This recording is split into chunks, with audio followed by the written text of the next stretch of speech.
Welcome back to The Inside Story, the show where we host conversations exploring life's big questions, human endeavour, culture, ideas, and truth.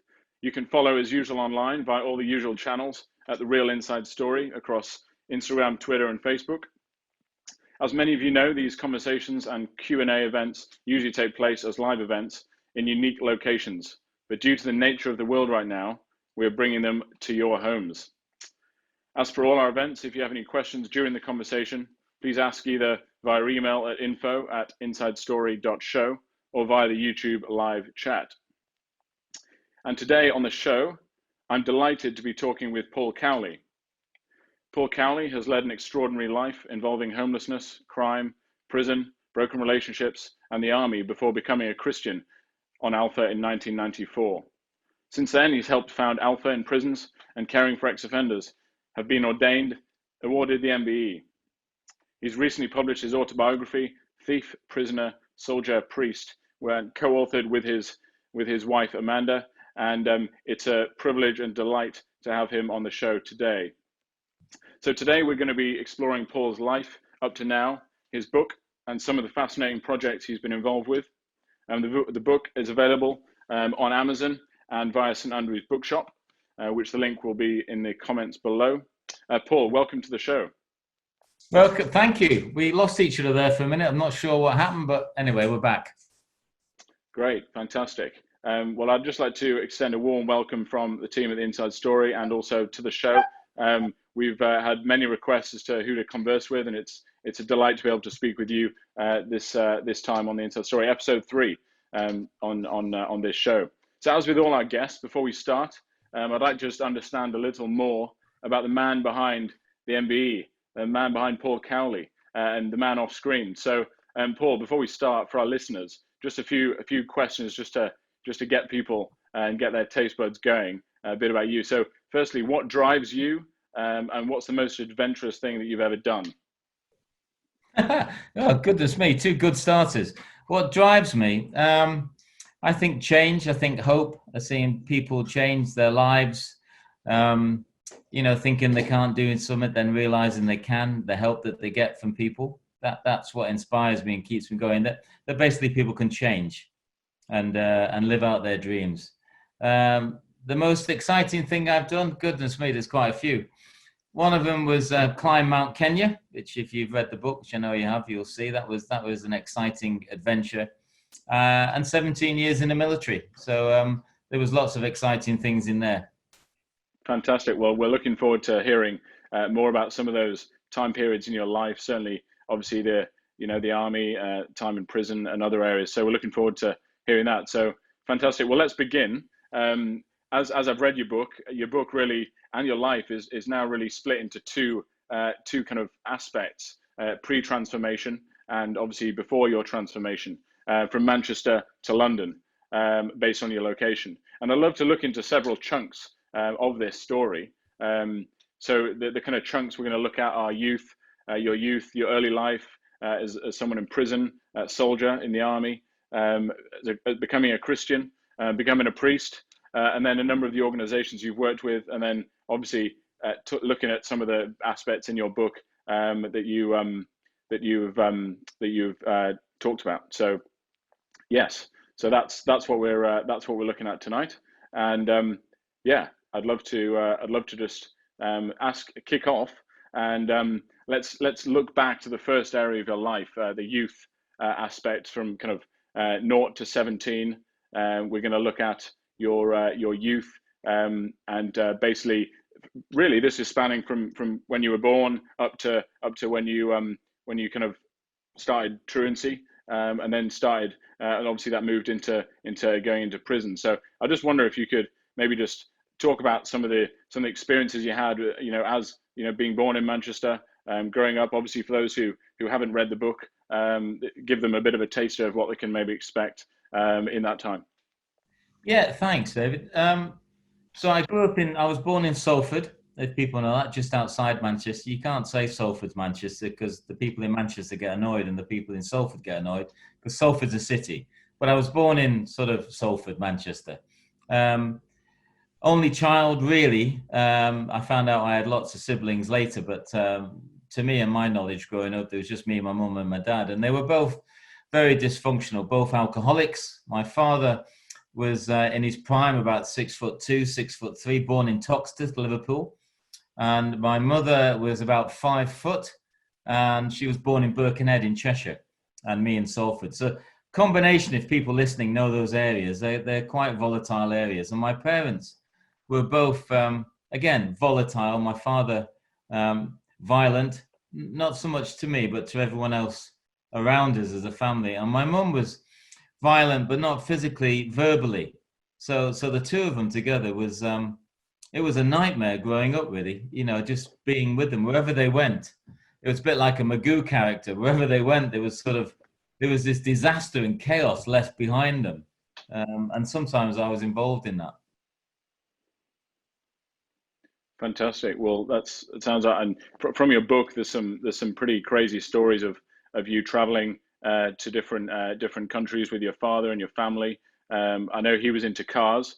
Why don't you talk to us a bit more about that passion that he had, and obviously you said that you had as well.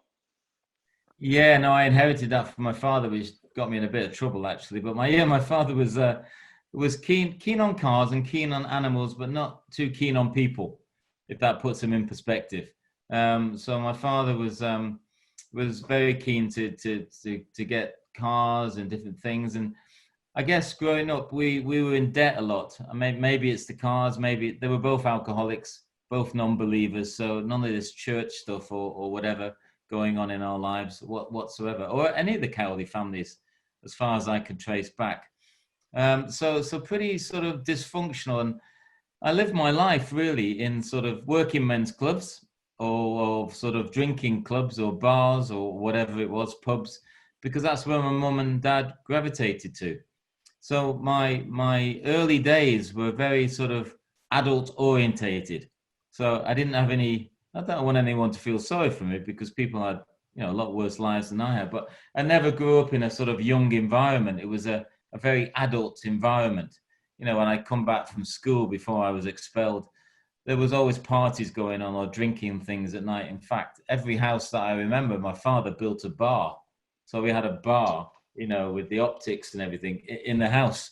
So completely centered around drink and that sort of lifestyle. So, as a kid, you just grow up in it.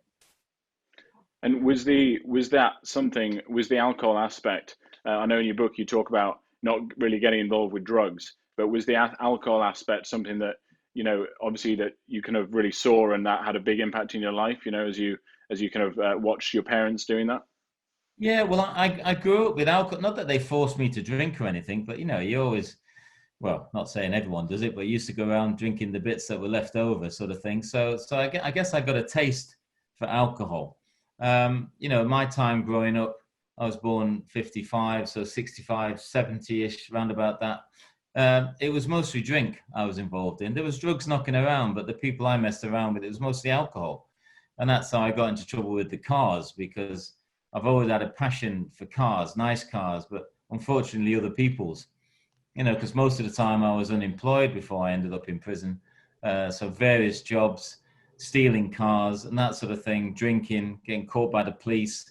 So it was that sort of lifestyle, and at 15, 16, I got in an argument with my mum and dad. My father came home drunk as he normally did on a Sunday. Big argument. I got in the middle of it, and my father went to hit my mum, and I got in the middle of that. I got the slap my mum was going to get, and my father said, "I want you out of the house. Get out." And in my arrogance and my youth, I ran upstairs, grabbed the bag, shut the door behind me, and then got about 10 meters and thought, I have no idea where I'm going. I've got no one to go to of my age that I know. I've got no money. So that's how I ended up homeless on the streets in Manchester for a while, and then got picked up by a gang, really, and moved into a squat in a place called Stockport, just outside Manchester. And it was there that all this stuff, I took a nosedive, really. I was never a brilliant angel kid, but it was there, moving in this group, this squat, where there was all sorts of people coming in and going out, and I was the naive, young, blonde-haired, blue-eyed kid. And I guess that stuff has an effect on you, and that's how I got into stealing, which I'm not proud of. Petty theft, breaking into houses, shops, warehouses, cars, stealing those. And what we would do, David, is sort of, we'd all go out a bit like a bunch of Fagins. We'd all go out, steal stuff, bring it back to the house, and then it would get sold off. Someone would come in, pay somebody who ran the house, and that's how I made my money. But I was never very good at it, so I was always the one that got caught by the police. Funny now, not then. It was always me with the leg sticking out the window that the copper grabbed, sort of thing. So that's how I ended up with probation, found over to keep the peace, fines, which I couldn't pay because I just couldn't stay employed. I had one job, and it was very easy to get work in those days. I went from one job to the next job to the next job, and just got fed up and left. And so unemployed quite a lot of time, couldn't pay the fines. Didn't really attend the probation. I did a couple of times, but I didn't really bother with that. And then the magistrates court, and they said, "You're not listening to what we're doing, Cowley. You might." And was that the first time, Paul, you'd been in court or it must have been multiple times you've been in court when they kind of drew that final ultimatum of you're going to prison now? Yeah, well, you get a slap on the wrist, basically. You get told off, you get probation, you get fines, you get bound over to keep the peace. They're all in front of a sort of a magistrate or whatever. But I never really took it seriously, to be honest, because what are you going to do to me? It's nothing really. I'm not going to pay the fine. I'm not going to go to probation. And eventually, in front of those three judges, three magistrates on a magistrate court, and it was a man in the middle. And as I said, I remember him looking at me saying, "You, my son, are not listening to what we're trying to do. You are going to have some sharp shock treatment. You are going to prison." And that was a shock, because I thought, it's going to be a fine, it's going to be probation, whatever, But instead of walking out the court, I went downstairs. And anyone who's been in that environment, downstairs is the cells, prison, jail, then a van, and then Risley Remand Centre. And that was a short, sharp shock, to say the least. I can imagine. And having read your book and heard about the time you got expelled, just if we jump back a few seconds, do you think that obviously, being kicked out of a school, being sent away, some people would say that prison is being sent away. Did you feel that there was any kind of, it's happening again, I'm being kicked out of society, I've been kicked out of a school, how did you get kicked out in terms of, was it because you weren't performing or what was the scenario really in the school situation? Well, we moved a lot for obvious reasons. My mum and dad, my father was a security officer at one time for a place called Bellevue, which was a big amusement centre in Manchester. In fact, the biggest in Europe at the time. It's closed now, but he did really well. For a long time, I thought we were poor. I thought I grew up in a really poor family, but I didn't grow up in a poor family.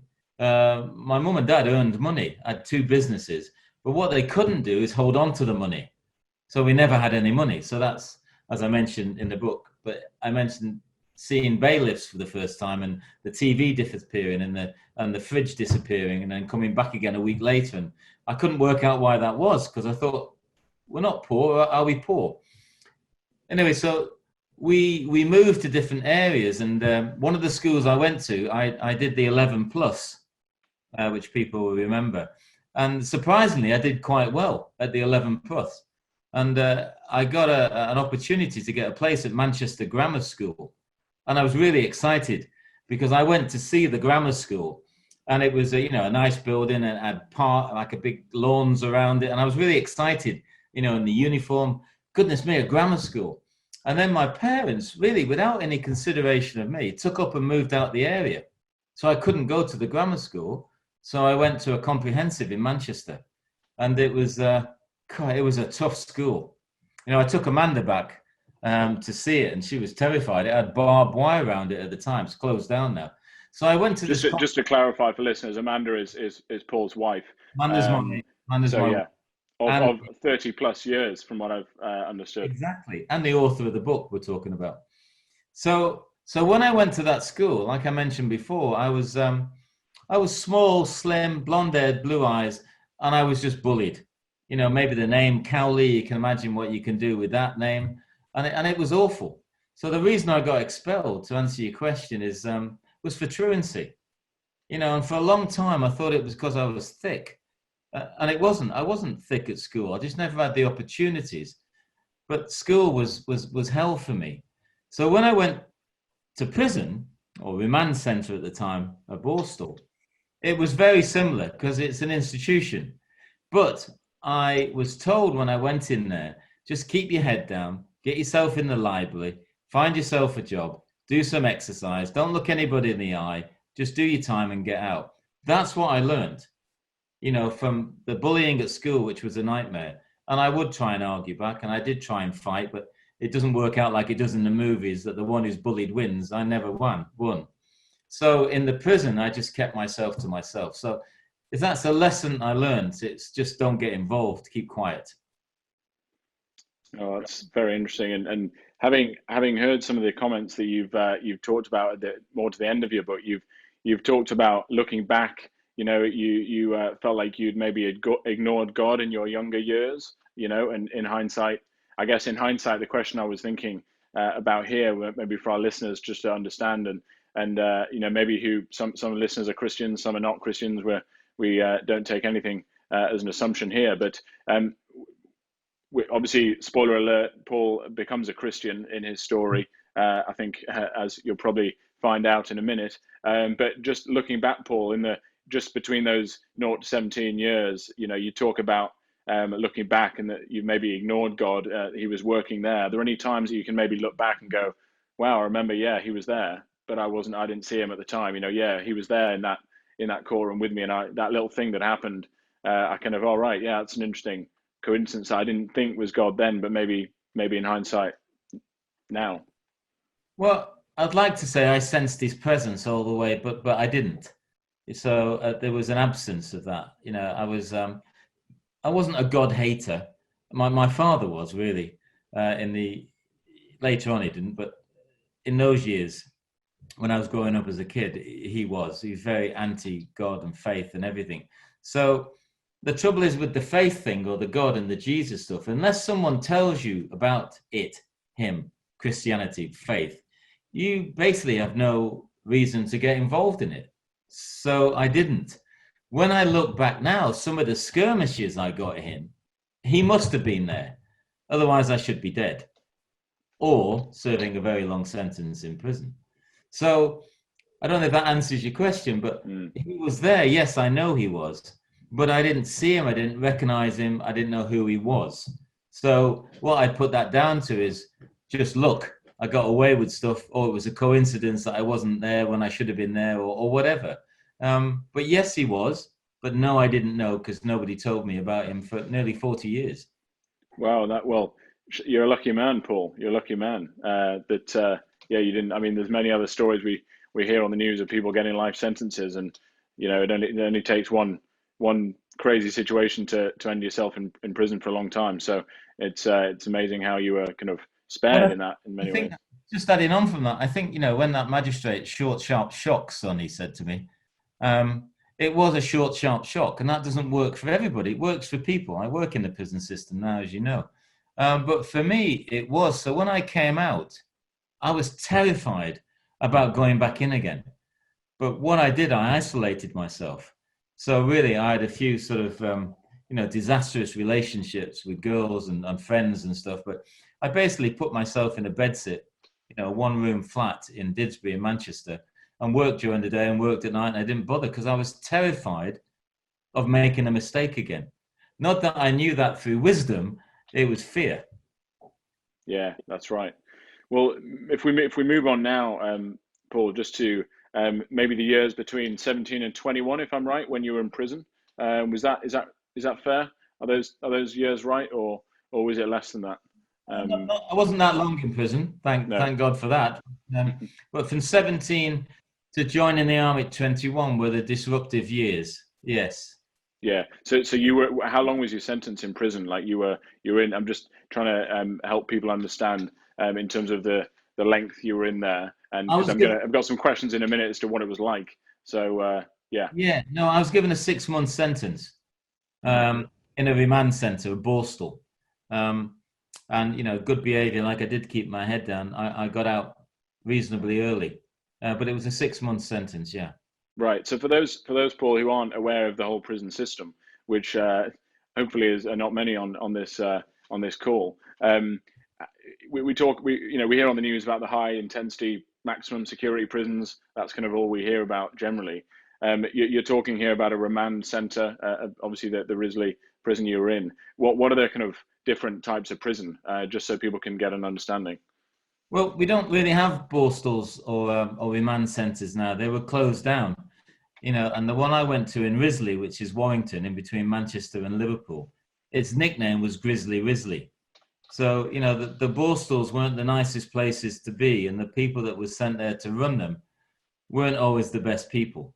They were reform schools. They were based on sort of a military discipline, not a massive infrastructure. So they were closed down. Basically, people can, if you Google Risley, it will come up Grizzly Risley. It will show you pictures of what it was like. Now Risley is it's a BCAT, I think, or a CCAT. I'll explain that in a minute. It's a male prison with about 1,200 men in it. So all that ground was closed down. New prison was built. So the prison system basically is, if you start at the top, is an ACAT. That's a high security, life sentence, very dangerous criminals, men and women, where they are serving very long sentences up to permanent life. There's not many, but there's a few. 25 years, 15 years, 17 years, isolation. That's your ACAT prisons. And then you have your BCAT prisons and your CCAT prisons, which are basically just, you have more things that you're able to do. There's less security around you. And the category of crimes are different. So it's A, then it's B, then it's C, and then it's a D. And a DCAT prison is basically an open prison, where you've worked your way through the system. Sometimes you may have gone an A, you may have been there 15 years. You then get your CCAT, so you go to a less secure prison, internally, not externally. Then you'd work your way to a DCAT, where you can do day release. So actually the system's saying, we're beginning to trust you. We're beginning to get you ready for life outside the walls, so you can go out and you can work, or voluntary work, and then you can come back in, you sign yourself in. You go back to your room, and then you go out for work. And then eventually you get, you're supposed to go from a DCAT into civilization again with some normality. So it works A, B, C, and D. And then you did have your remand centres, which we have now, but that just means you're remanded in custody for sentence or release. Mm-hmm. Thanks for explaining that, Paul. I think that was really going to be really helpful for our listeners just to understand those categories. And no doubt when we hear a bit more in a minute about the work that you're doing now, we'll hear more about maybe some of those other prisons as well, and the ones you're involved with. But for those people who've not experienced being in prison, which I'm probably guessing there's many people who are listening who haven't, and have no concept of that. For you, Paul, what was it like for you being in prison? We're going to move on in a minute to your time in the army, but let's just talk now about what it was like for you. You talk about, you talked in your book about becoming a man. Many people say that, or I've heard many people say that they go into prison and they become a man because they toughen up and stuff like that. Is that something? Yeah. What was it like for you? I guess just starting off in prison. At that time, obviously it was only 6 months, but what was it like for you? Some of the practical aspects for you. Well, if people are listening, they've been to prison for 1 month for driving offences, they'll realise that 1 month is 1 month. Do you know what I mean? A day in prison is enough. I work in them now, but and I have for a long time. But there's still a sense of release when you come out, and I've only been in there for a day. I'm a chaplain now in a prison. So prison is prison, whether it's a year, 6 months, 1 month, or a day. And people may have experienced that. For me, it was. I remember thinking I was a pretty not a tough, not a fighter. No, I wasn't that sort. My father was, but for some reason, best known to himself, he never really taught me how to fight. I think because he was. My grandfather in Liverpool was a street fighter, bare knuckle street fighter. So you can imagine my father's upbringing. So I think to be respectful to my father, I think he didn't want me to be that type of character. So he never really taught me to defend myself. He could quite easily. So I was never a fighter. I was more of a talker and get my way out of stuff, than so fight. In many ways, you weren't prepared well for prison. I was not prepared well for. I thought I was prepared well for prison, and going there, I thought I'd be able to handle it. But I remember going to the reception at Risley Remand Centre, and funny enough, just thinking, why does everyone look so big? Not that I was tiny, but just it was all adult, and the officers weren't the most polite officers, and I was a bit cheeky and sarcastic, which I was and could and still can be. And I remember getting a backhander off one of the officers and thinking to myself, I'm sure they're not allowed to do that. But that was the system I was in. So scared is the answer. And then then a couple of people said, you just, and I look scared. The trouble with prisoners, there's always someone bigger, faster, harder than you, always. So you have to find where you sit comfortably. And mine was just getting the job doing the toilets, cleaning that sort of area, and just keeping out of visual eyesight. And the trouble with prisons is, I don't want to be boring with prison stuff. Trouble with that sort of heavily filled testosterone environment, you don't really want eye contact with someone who doesn't want eye contact with you. So you'll see a lot of people, and we can talk about ex-offenders later, but a lot of people, when they come out of prison, won't look you in the eye. And a lot of that is to do with shame and guilt. But a lot of it is conflict. When you look someone in the eye, it's a challenge. So a lot of the time, I just, like I mentioned, the library, I read a lot while I was in there. I did my job. I kept my head down. My roommate was from Liverpool. So, he'd been in there quite a few times. He just said, you're doing all right. Just keep your head down. Don't argue with anybody. And that's all I did. It's scary. It's interesting, isn't it, Paul, how in kind of the everyday life and certainly I think in most people's world, looking at someone in the eye is a kind of sign of endearment. It's a sign of I'm giving you my kind of attention, isn't it? And I guess and it's something sadly we don't really have these days because so many people are on their smartphones and not looking at each other. And obviously, as I said before, this whole conversation would have been face to face, but sadly because of where we are, it's not possible. But it's very interesting, isn't it, how that intentionality of prison or in real life, that intentionality of looking at someone in the eye, giving that attention, is a negative in prison. It's fascinating. It is, and I guess just you just prompted me now a little bit. I guess when I was quite raw when I became a Christian. We can talk about that later. And then coming into the church environment, and then coming into a fairly large Anglican church, straight out of the army, basically. I was very nervous about looking someone in the eye because, prison and the military, there's a fine line of how different they are and the characters that are in there, the men especially. So looking someone in the eye is conflict. And from someone who didn't like conflict, I became very good at conflict. So I would challenge you and look you in the eye. And then in the church environment, that's quite intimidating sometimes. I know you say it's nice to look you in the eye because you're caring, but I guess it's the way you look at someone in the eye. It can be conflict or can be challenging, or it can be loving. Exactly. I wasn't too sure which one I was using for a long time. Exactly. Yeah, no, that's very true. I think we often say it's tone of voice, but also, that kind of eye contact and the whole demeanor of someone, you can tell, can't you, how they're looking at you. And I guess if they're 7'2" with vest on, it's probably going to be a bit more intimidating. But just before we move on to kind of coming out of prison, were you part of any? Because obviously in these films on TV and in the media, we see a lot of people go into prison, they get in a gang and they get in a clique in their prison. And I just wondered, were you ever part of any kind of you're with me in the prison, kind of you're in that group, we're having a battle or anything? You kind of kept yourself to yourself? No, do you know what, David? The only, I no. I'm just trying to think and make it better, my answer, but no. I've always been sort of I've always been a bit of a loner. It changes when I became a Christian, but most of the time I wasn't really interested in anyone because I wasn't really good at relationships, male or female.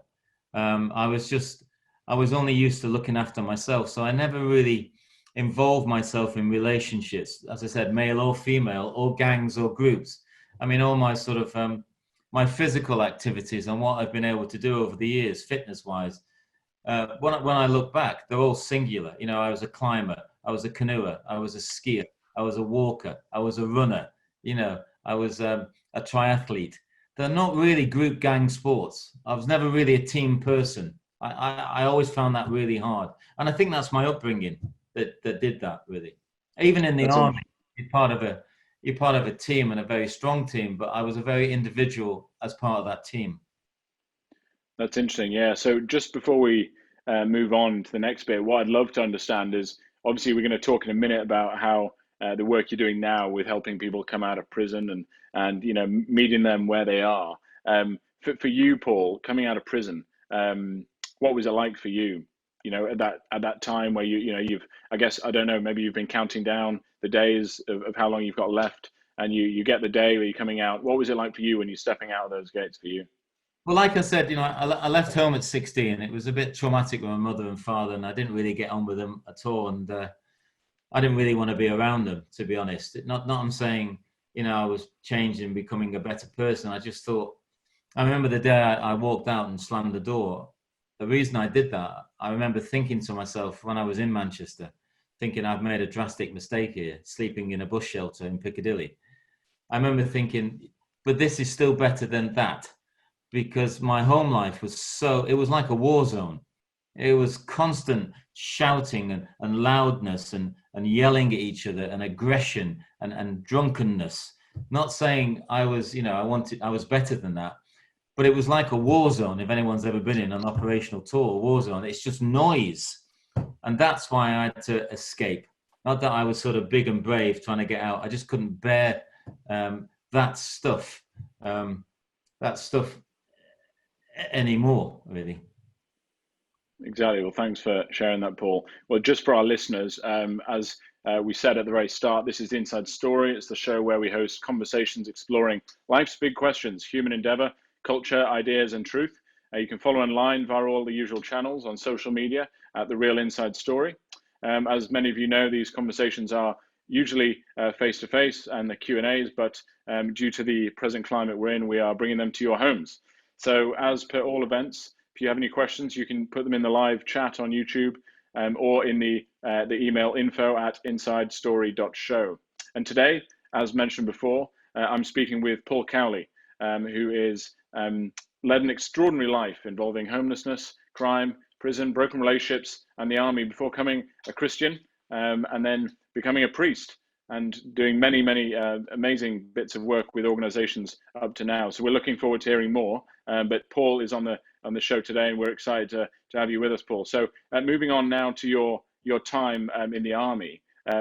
What was you came out of prison? What was the transition? How long was it before you, since you went, came out of prison, and then you went and joined the army? What was obviously you said in your book that you want to make it as a man, and that was kind of an aspect of going into the army and becoming, man-like in that respect. But what was the kind of transition? Maybe share that a bit with some of our audience. Well, when I came out of the prison, for calling it whatever it was a prison. When I came out of there, surprisingly, my father met me. So I didn't have this relationship with my mum and dad, and they never came to see me while I was in there. But for some reason, and I'm still not sure how, my father came to meet me. So when I came out, got my little bits of kit that I had from reception and walked out, my father was there. And, like my father was, he just never spoke much. So he just said, the car's here. And we walked out. And as I got out, I said, goodness me, I'm never going back in there again. It's frightening the life out of me. And he said to me, that's what I said. And I remember thinking, you never told me you were in prison. So my father had been in prison, which I didn't know about. I think for going AWOL in the army, he was in the Irish Guards and was a bit of a rascal, to say the least. But he was in prison, and I didn't know that. So anyway, my father, we went home. That didn't work out. I left again straight away. I got this bedsit, and then there was a few years of of a lot of jobs, a lot of broken relationships, a lot of isolation, just keeping myself to myself. And then at the age of 21, I was driving a transit van in Manchester, delivering furniture. And I was working in a bar at night in a place called Didsbury. So I was working nearly 20 hours a day, just trying to earn as much money as I could. And it was while driving that transit van in Manchester that I saw a poster for the army. Now, I never really thought of the army. My dad was in the army, but we didn't have any relationship really. And I saw this poster, and it was great marketing when I think about it now, when I look back. It was a big billboard It was two soldiers. They were in camouflage uniform. The backdrop was mountains with snow on the top. It was a blue sky. It was sunny, and they were skiing down this mountain. And they had big smiles on their faces. And it said, "Do you want a life of adventure? Then join the British Army." And I remember looking at that poster thinking, that looks pretty good, whatever that is. Never skied in my life or whatever, or seen mountains, an urban boy. And I thought that looks really good. So I found out where the recruiting office is in Manchester. It's gone now, but it was a place called Fountain Street, Joint Services Recruiting Centre. And I parked this transit van outside and I just stropped in arrogantly. And there was a Sergeant Major. I didn't know who he was, but I do now. Sergeant Major said, "Yes, son, how can I help you?" And I said, "The stuff on the poster with the guys skiing and the smiley face and the sun, I want to do that. Where do I sign and when can I start?" And he said, "It's a bit more complicated than that. Sit down and we'll have a chat." So we had this chat, and about halfway through it, he said, "Have you been in prison? Tell me the truth." And I thought, I could lie, but I'm not. I said, "Yes. I was in a remand centre. I was in Risley." Oh, he said, "I know Risley. What for?" I said, "Thieving, stealing cars and all that sort of stuff." He said, "Well, that's a shame because you can't get in if you've got a criminal record." I said, "Okay, is that it?" He goes, "Yeah, that's it. Thank you very much." Shook my hand and then held onto my hand slightly and looked at me and winked and said, "But you never know, son, if you keep trying," and then walked off. I won't bore you with the whole story, but I can be pretty persistent if I want to be. So for the next 6 months, I drove that transit van to Fountain Street and I walked in and I spoke to the same Sergeant Major for 6 months nearly. Same conversation, same wink, same "you never know if you keep trying." And at the end, I pulled the van one day and I walked in, and as he got up, I said, "Look, let's just stop this game. Just tell me I can't get in the army. Stop doing the winking thing and stop telling me that you never know if you keep trying, because I'm trying." He said, "Come with me." I went round the back into one of the offices. I met with a major, didn't know who he was at the time, a senior officer.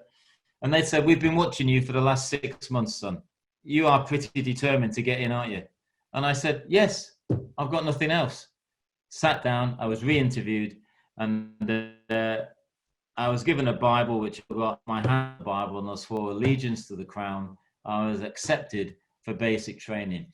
And that was one of the most exciting days of my life. Why?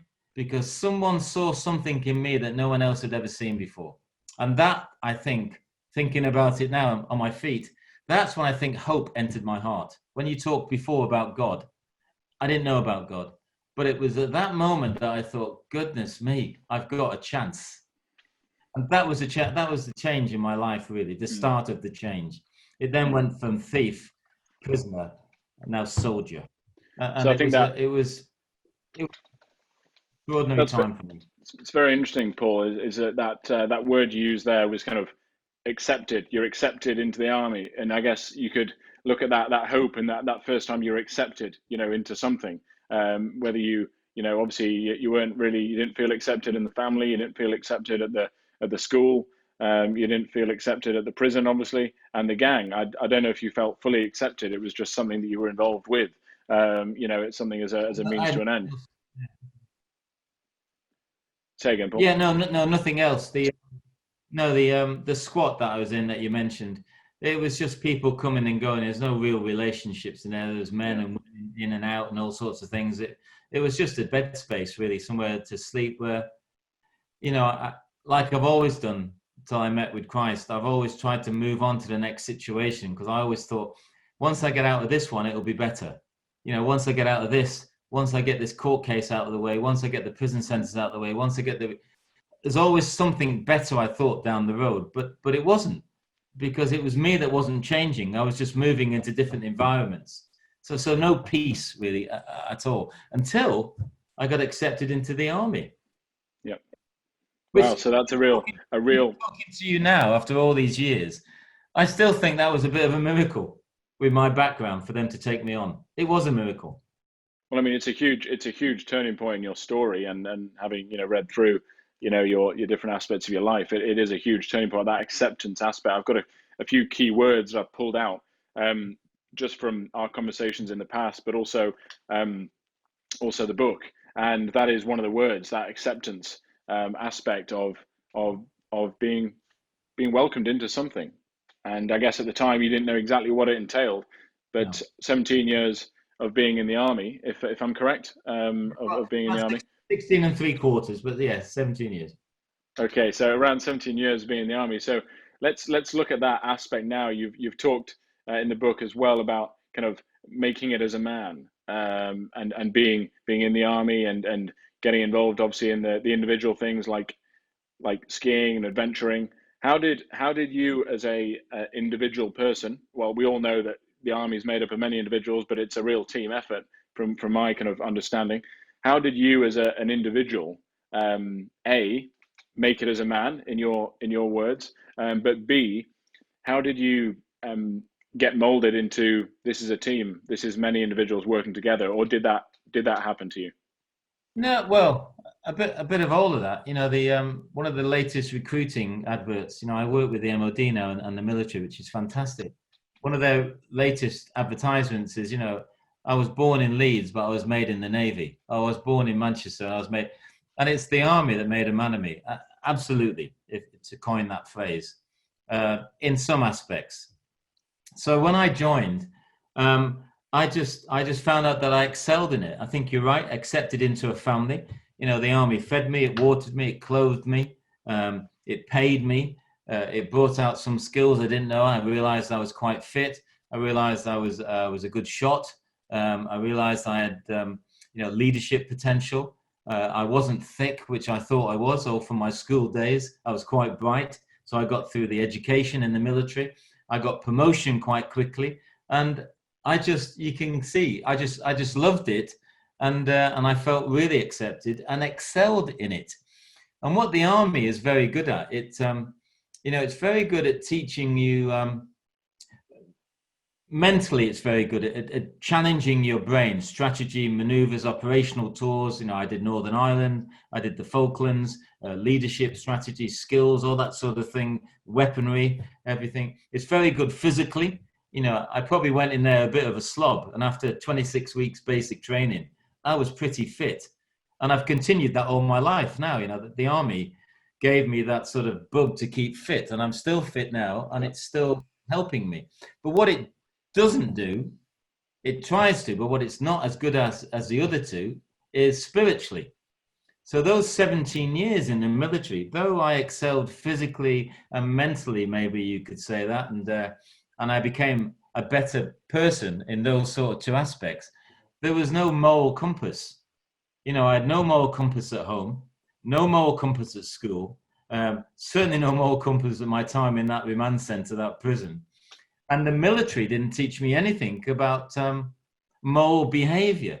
So during my military career, which was really good, and I did well, you know, I came out with an exceptional conduct, loads of, you know, a medal, loads of different things, and promotion.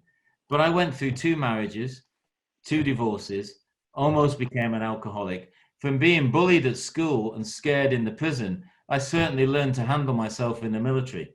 And I became a bully. I became quite a hard character who wouldn't take any messing. In fact, as soon as I walked through the gates at Woolwich, I joined the Royal Artillery to start off with. As soon as I walked through those gates for basic training, I remember saying to myself, nobody's going to lay a hand on me again. It stops at these gates. And that can be a very dangerous thing to say, especially with the resources that the military's got. And I became very good at handling myself. But morally, I was a nightmare. I almost became an alcoholic. You know, I certainly drank too much, which most people in the military do. But the excess of fitness counterbalances that. Not that it's very good on your body, but, you know, you would drink till 2 o'clock in the morning, then you'd be on a 10-mile run at 6. So you either threw up or you got jailed or you completed the run. So not the best way to do it, but it keeps everything in balance. Yeah. So my moral conduct was, it was a nightmare. I was in debt. You know, I looked the part in the uniform with the rank and everything and operational tours and a soldier. But inside I was a complete nightmare because there was no spiritual aspect to, well, we're holistic beings, aren't we? And there was a real bit missing in my life, which is the God bit. consequently, we're talking here about Paul and his story of life transformation, and it's just very interesting how you said in the book you're an atheist for 40 years or for a number of years. You came out of the army, and it's just fascinating how the world, or you at the time, maybe in your mind, thought that a lot of things were going well, and there were things that were going great for you. Obviously, you had success in some areas. But maybe you didn't have success in every area. Maybe there was that, and maybe that realization at that point, there was still you got into the army, you got accepted, but there's still something missing. And I wonder if these relationships, maybe they were the gaps that you tried filling. Maybe talk to us briefly a bit about those marriages and divorces, Paul. Well, the army is a strange beast, really. It's an institute. I've been institutionalized all my life. So and institutions I love institutions, but if you work within the boundaries, they're brilliant, and that's what I think we need, boundaries. So what I didn't have, it sounds like I'm contradicting myself, but I didn't have moral boundaries. There was nothing, I wasn't taught anything about that. So when I joined the army, I was my girlfriend, I remember saying when I'd finished training and I got this posting to 49 Field Regiment, which was an artillery regiment in Hohne in West Germany. I was very excited. And I remember saying to my sergeant instructor, "That sounds brilliant, Sarge." He goes, "Yeah, no, you'll like it there. It's an interesting place." I said, "Can I take my girlfriend with me?" And he just looked at me and said, "We don't do girlfriends in the army. We do wives, or you find another girlfriend when you get out there." So I went back to my girlfriend and had this conversation, a bit longer than this, but not much, saying, "I've got two bits of news, really. I'm going to Hohne in Germany to join a fighting regiment." She went, "Brilliant." I said, "The other bit is you're not coming unless we get married." She didn't really want to get married. We weren't planning to get married. And I thought, someone told me, if you're married in the army, one, you get more money. This sounds awful, but I want to be really honest with you. You get more money and you get what's called a quarter. You get a house and life's better. So I found a church down the road in Stockport where we were living. And I said to the vicar, "I'm in the army. I'm posted in about a month's time. I'm on holiday now. You better marry us." I was so rude to this. I hope I never, ever see this man again. And he said, "Well, it's a bit more." I said, "No, it's not complicated at all. You just need to marry me. I'll be here on one of the dates and you do your stuff, whatever you do. And thanks very much." And basically he did. And we were married within 3 or 4 weeks. And I was sent out, and my very young wife followed me out to a place, no idea where she was going. And that was the start of a nightmare relationship, really, on my part. I brought her out there. We set up home. I thought a year into the relationship, this is not working, really. I was getting wandering feet and eyes, and I was drinking too much. And then someone said to me in one of the bars where I was drinking, "You know what you should do? You should have a child, because when you have a kid, it fixes everything and brings you all together." I thought, brilliant, we'll have a kid. A year later, my son was born. And for a few years, it was better. But then when he was 3, I couldn't handle the responsibility. I thought, I don't know how to be a faithful husband. I've never seen that, because my father was a womanizer. I don't know how to bring a kid up. I've got no skill for that. So I'll do what I always do. I'll get rid of him. I got divorced. And I sent my son and my wife, my son was 3 at the time, I sent him back to England and basically forgot about him and cracked on with my life. 18 months later, I didn't like being on my own, really. So I got married again. And about 2 years later, another divorce. No children, but another divorce. And that was that was the way I handled relationships. It was all right for a while, but when it got a bit complicated or there was some responsibility involved, I had no idea how to handle that. So you could essentially say that it was quite a selfish way of living, and that it was very much looking inward at the needs of oneself rather than the family unit, which obviously we're going to come on to in a bit. But yeah, it was all about me. It was always, to be nice to myself. It was always about me. But I realized I couldn't really take care of anyone or anything except me. So I thought, you know what, the best thing to do is just stay with me. Just look after me. Get what I can off people. Don't get involved with them. Don't form a relationship. Use them basically to get what you want and then move on, because it gets complicated with relationships. And I wasn't very good at it. Yeah, so just before we move on from your time in the army, I just want to just help listeners understand. Clinton is your son. That's correct. Who was born from while you were in the army. Is Yeah. that correct? Yep. Yes. Great. And yeah, he's currently living in the UK. Is that correct? Well, I keep going back to what you said before. Was God in your life? And no, he wasn't. Of course he was, because I left Clinton with his mum when he was 3, and I saw him on and off. I was posted. I was in 5 different regiments, so I was all over the place, Yeah. hungry for promotion. So when I was in UK, I would see him, but it was really hard again and challenging, which I couldn't do, because I'd go and see him and spend a day with him. I'd take him back home, and he'd burst into tears when I left him. And this big tough soldier, I couldn't handle it. So I avoided him as much as I could, and I didn't see him for a very long time, and that had a fundamental effect on him, which of course it would. People listening, but I Certainly. didn't realize that, but it did. Certainly. Well, we're gonna hear more about Paul's son, Clinton, before we finish this conversation, certainly. But just before we move on, talk to us a bit, Paul, about the relationships that you developed in the army, but with the other men, the other comrades. Do you still keep in touch with them? Is that an area of your life that you know, you still want to be part of that institution in terms of keeping those contacts? Very, very much so. I now founded a ministry called Alpha for Forces, which helps the padres in the military run the Alpha course, basically, in operational tours and all different resources we've produced to help them bring the men and women to Christ, because I'm passionate about it. I wish someone had done that to me when I was in there. But unfortunately, my parents were non-believers. The school I went to for a short period of time didn't do any religious education. I never met the chaplain in the prison in Risley, wherever he or she was. I never even saw them. I'm sure they were there. And then nearly 17 years in the army, 5 different regiments, 2 tours of Northern Ireland, and the Falklands campaign. I never met a padre. So I never met anyone wanting to tell me about Jesus. Not that I was a prime example that you'd look at me and think, yeah, that man needs Jesus. I'll go and talk to him. So I had no experience of faith or anything. So I moved from regiment to regiment. And most people in the military usually stay in one regiment for a long period. I didn't. So I didn't put any roots down or make any relationships. I just went for promotion from different regiments to different jobs to different courses.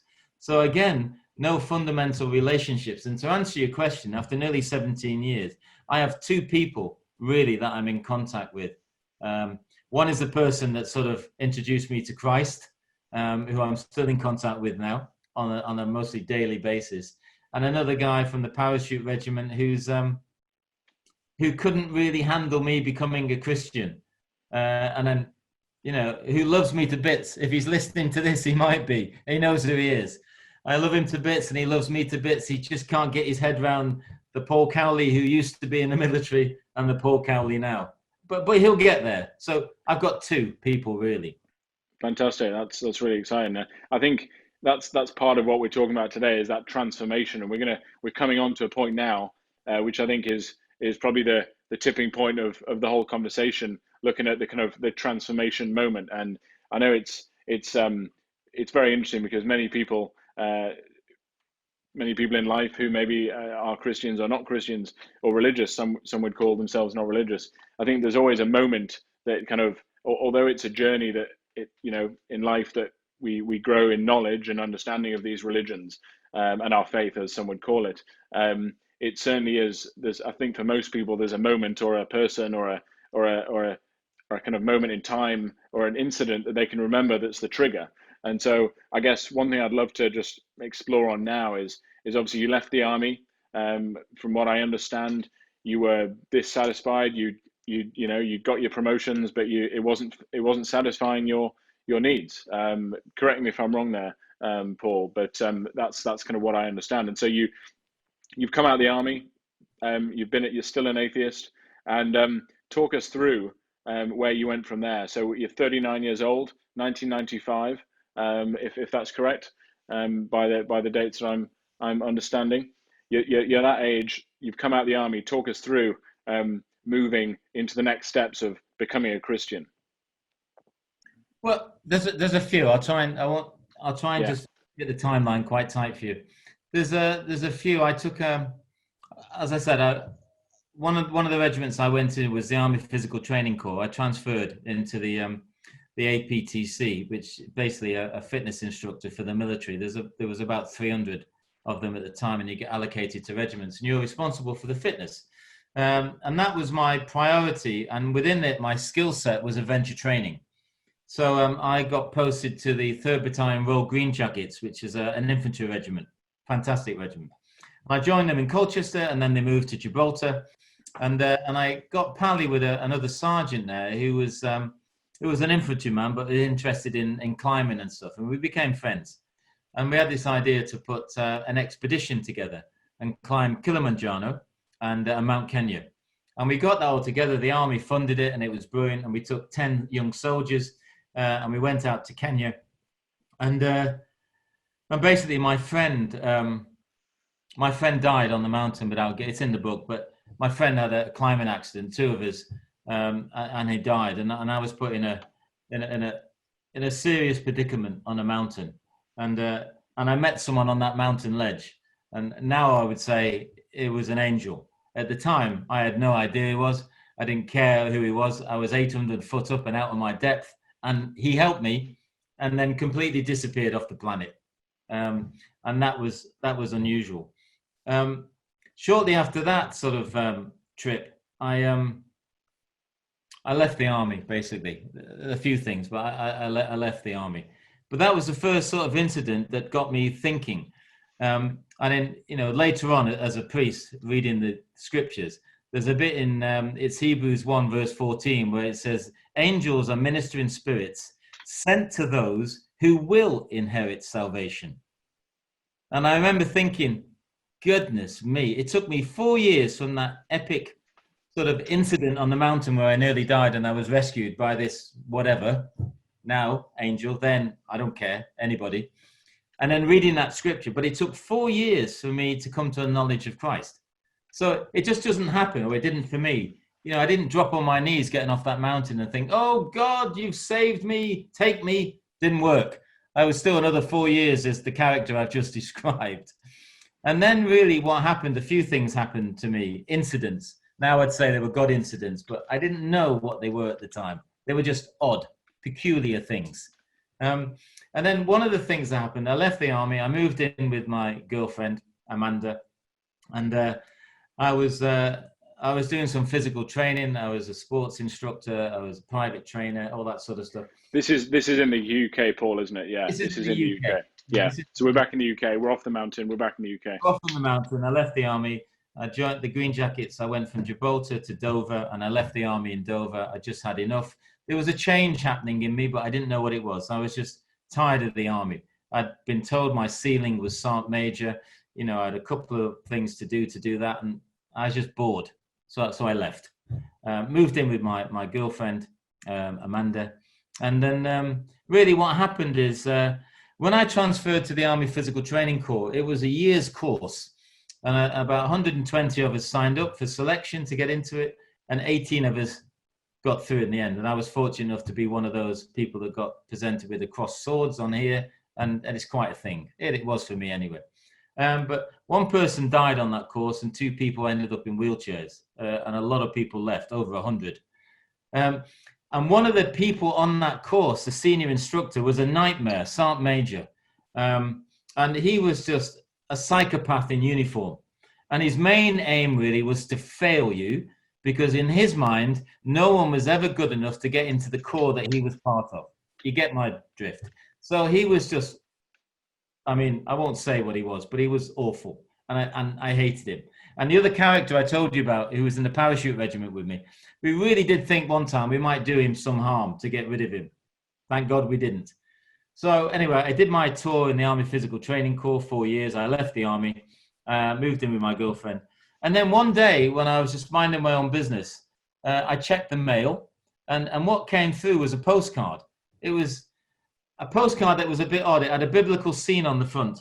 And I turned it over, and it said, I've become a Christian. You need to marry that woman you're living with. Come and see me. Jesus loves you. Now, I'm sure you can imagine in the character I've just described what I said when I got that card. It's not the usual postcard that anyone gets. And when I looked at the card, I looked at the signature at the bottom, and I almost felt sick, because the signature at the bottom was my senior instructor in the Army Physical Training Corps, the psychopath. And his name's Eric Martin. And I thought, oh my God, not only is he a complete lunatic, I mean, he was a bad man, he's now become one of these Christians, and he knows where I live. So I threw the card to one side, and Amanda said the next day, are you going to go and see him? I said, no, I'm not. I don't want to see him. He was now a senior instructor at the Army Physical Training School in Aldershot, not far from London. And I said, no, I don't want to see him ever again in my life. He's just a doolally. And then I guess the testosterone in me got the better of me. And I thought, you know what? I'm not in the army anymore. He's got no control over me. I'm going to go and see him and just tell him what sort of person he was like and how he made my life miserable. So I went to Aldershot and I spent 3 days with him. And it was weird because I didn't really like him. He was an army boxer, so I was slightly nervous of him. And I'd seen him, deck a few people in one blow, knock them out. So I thought, I don't want to upset him too much. But he had this encounter with God working with the Gurkhas in Hong Kong and was now this Christian. And he was telling me about God.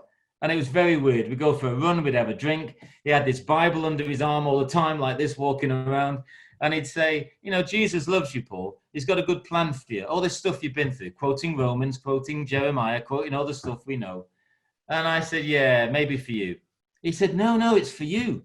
Anyway, on the last night in the sergeant's mess, he walked me to my room and he said, I'll see you at breakfast in the morning and I'll give you a lift to the station. I said, thanks, Eric, that would be great.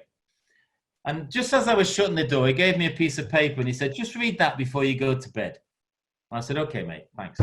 I got ready for bed and I got this piece of paper and it had sort of all yellow highlighted on the paper. And what it was all bits of scripture. I didn't know what it was at the time. And he'd highlighted a piece of scripture and put these red biro pens going to it like this. In other words, read it. So I got ready for bed. I sat on my bed in my bunk in the science mess. And I read this scripture. And it's Matthew 22, verse 13. And it says, the king says to his servants, take that man and bind him hand and foot and throw him out into the darkness where there'll be a great deal of wailing and gnashing of teeth. And I remember my heart almost stopping. And all this imagery came back. I didn't lead a very moral life, let's put it that way. All this stuff came flooding through my head. I remember thinking, what is that like? Your hands being tied, your feet being tied, and someone throwing you into a dark alley where there's a wailing noise and there's this gnashing of teeth. What the heck is that? And I broke into a cold sweat and I was basically terrified in my room.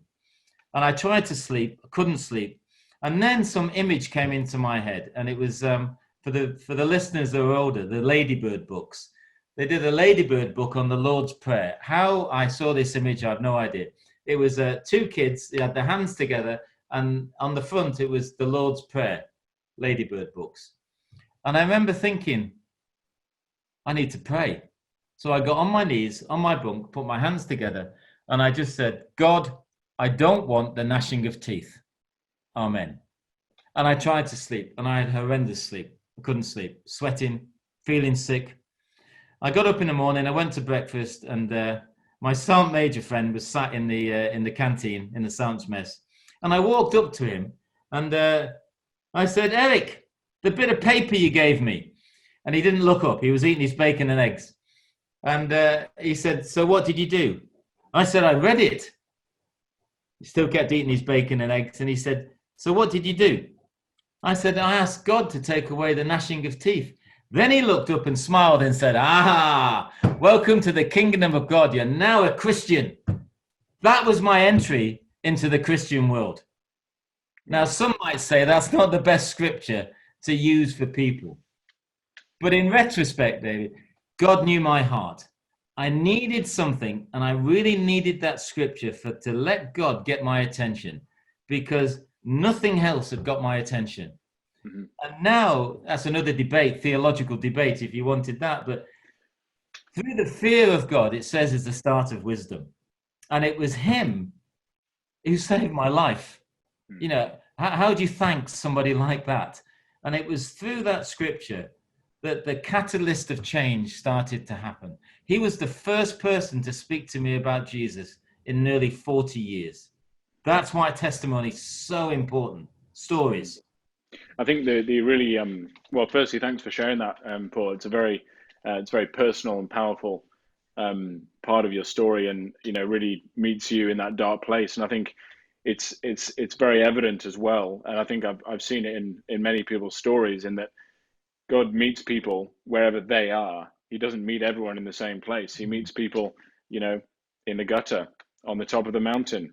And I think it's beautiful just looking back, having heard your story and read some of your story as well, just those points at which you've remembered God on the mountain. You've remembered these times, and I'm sure even many years from now you'll look back and they'll be like, oh yeah, I remember that time and that time. And it's a beautiful thing when we look back. But it just for those listeners tonight, whether you're whether you're in the gutter or whether you're on a mountaintop, from what Paul's just been saying, God will meet you where you are. And I think that's a testament in your life, Paul, and I think many others. So No, it's very, you're absolutely right. He will meet us. There's nothing we can do that he doesn't know we've done. There's nothing we can say that he doesn't know we've said. And what I'm talking about not very well is grace. And it's very humbling to even sit here now, a few years later, and listen to this story. He was on that mountain with me. He was in those arguments with me. He was when I was homeless. He was in that Risley, all the way through. But I didn't know him. So it's nobody's fault that you don't know him. Someone has to tell you about, you can have a revelation, but really we're humans. We need to interact and talk about our faith. So well, you mentioned a word just there, grace, for listeners who maybe aren't aware of the whole kind of Christian terminology and things like that. Maybe just talk about what that word means, in the context of what you've just shared. Well, what it means to me is getting something that you don't deserve. And that's how I've summed up grace. I didn't deserve what I've had over these years in a way, but God is unconditional with his love. I used his name as a swear word. Some of the things I haven't put in that book that I'd be too ashamed to put in that book or even tell anybody what I've done. But God, when you come to him, there's so much overwhelming love and grace and forgiveness. It can make you cry. If I talk too much about it, I'll get upset because I don't deserve it, but that's grace. We don't deserve what we get. And the world will say, well, you're not having it. But with the Christian faith, you get what you don't deserve, which is overwhelming. To me, that's grace. And it's his grace that is abundant, that it accepts me, warts and all, and still loves me better than I can love myself, and has forgiven me more than I can forgive myself. How do you explain that? That's very true. It is in many ways unexplainable. It's hard to understand, and it's a gift. And I think the one thing I'd just like to just move on to now, Paul, is just you became a Christian. Obviously, there were 4 years that journey was going on. Just want to put it out there. Some people, it's a moment that people maybe make a decision, and you made a decision, sat on your bed, understanding that you didn't understand everything at the time, I didn't but understand it. No. and that's a really important point.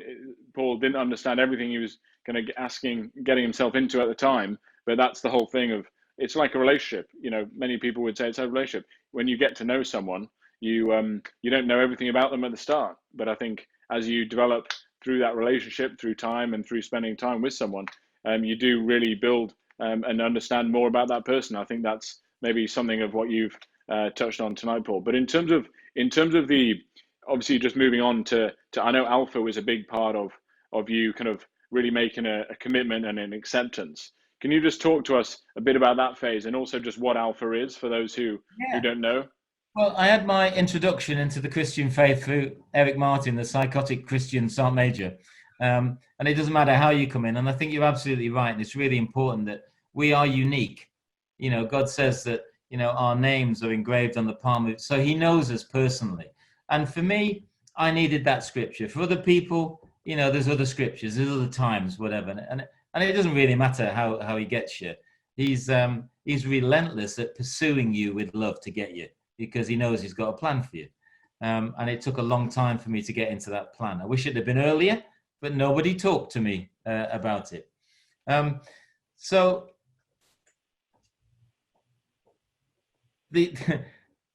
So from that experience, Eric, the psychotic man, my brother now, said you should try an Alpha course. I didn't know what that was. I found out that it was the Alpha course is an introduction to the Christian faith. It's 15 sessions during lockdown. It's done on online. Anyone can join it. It's non-threatening. It goes through the basics of the Christian faith. It's something to eat. I mean, online is different. You have to have your own sandwich. But normally it's you gather, you have something to eat. You listen to a short talk for 20 minutes on the basics of the Christian faith. Then you go into a group and you discuss it if you want to, or you shut up like I was a lot of the time and you're just learning stuff, or you're a bit sarcastic or whatever. That was just me. And at the end of those 15 sessions once a week for a couple of hours, it's up to you what you do with it. But after the course, you will certainly know more about the Christian faith than you probably did before. I thought I knew a lot about Christians and God, but it was all my father's bias and his hatred and everything. So I just took all that on board. And I think a lot of people do that. They carry other people's ideas of God. And I think you need to explore. So the Alpha course is an opportunity to people explore the Christian faith. So Eric, my friend, said, you probably need to do an Alpha course. So me and my girlfriend, we did an Alpha course at a church in central London. My wife, now girlfriend, then worked for a TV company in London. So we went to a church called Holy Trinity Brompton, which is an Anglican church in central London. And we did this Alpha. And I thought, 17 years in the army, I've done a course on everything you can think of. I'll do a course on God. And as I went through the course, first thing I was surprised at, there was some really nice scriptures in the Bible that Eric, my psychopathic sort of evangelist, didn't tell me the nice ones. So I realized that there's lovely ones about God loving you, never leaving you, all that. Oh, nice, Holy Spirit sort of talks. And anyway, so we went through the course, and it was that, again, that I had a moment on the weekend. There's a bit where they talk about the Holy Spirit, Father, the God, Jesus, and his Spirit. The 3 parts. It's complicated, but you can get into it. In fact, it's not complicated. So I had this moment on the weekend where someone prayed for me, and I got overwhelmed with the presence of God. And what we were talking about before, overwhelmed with acceptance, overwhelmed with forgiveness, overwhelmed with, I've got a plan for you. Come on, Paul, it's going to be great. This is what I heard in my head. If you stick with me, I've got a really good plan for you. And it doesn't have to be like the first half of your life was. And it was there on that Alpha course that all these things started slowly to drop into place. And it's there really that I first heard about prison work. And it's that got me involved. Amanda, my girlfriend, did the Alpha course. I had a few moments on it and revelations, and me and Amanda ended up getting married. And it just, my whole sort of concept, in Romans, the book of Romans, it says we should be renewed, transformed by the renewing of our mind.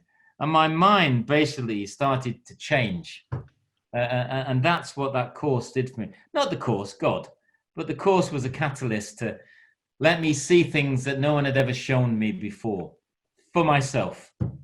That's really interesting. I think from I've heard a lot about the Alpha course, and it's really amazing to hear the growth of it. We'll talk a bit about that in a minute. But just in terms of the content, Paul, what was it you said about forgiveness? You said about grace. Just the story of the gospel, which is, I guess, what is talked about on the Alpha course. What is that story in a nutshell? Just what is that story?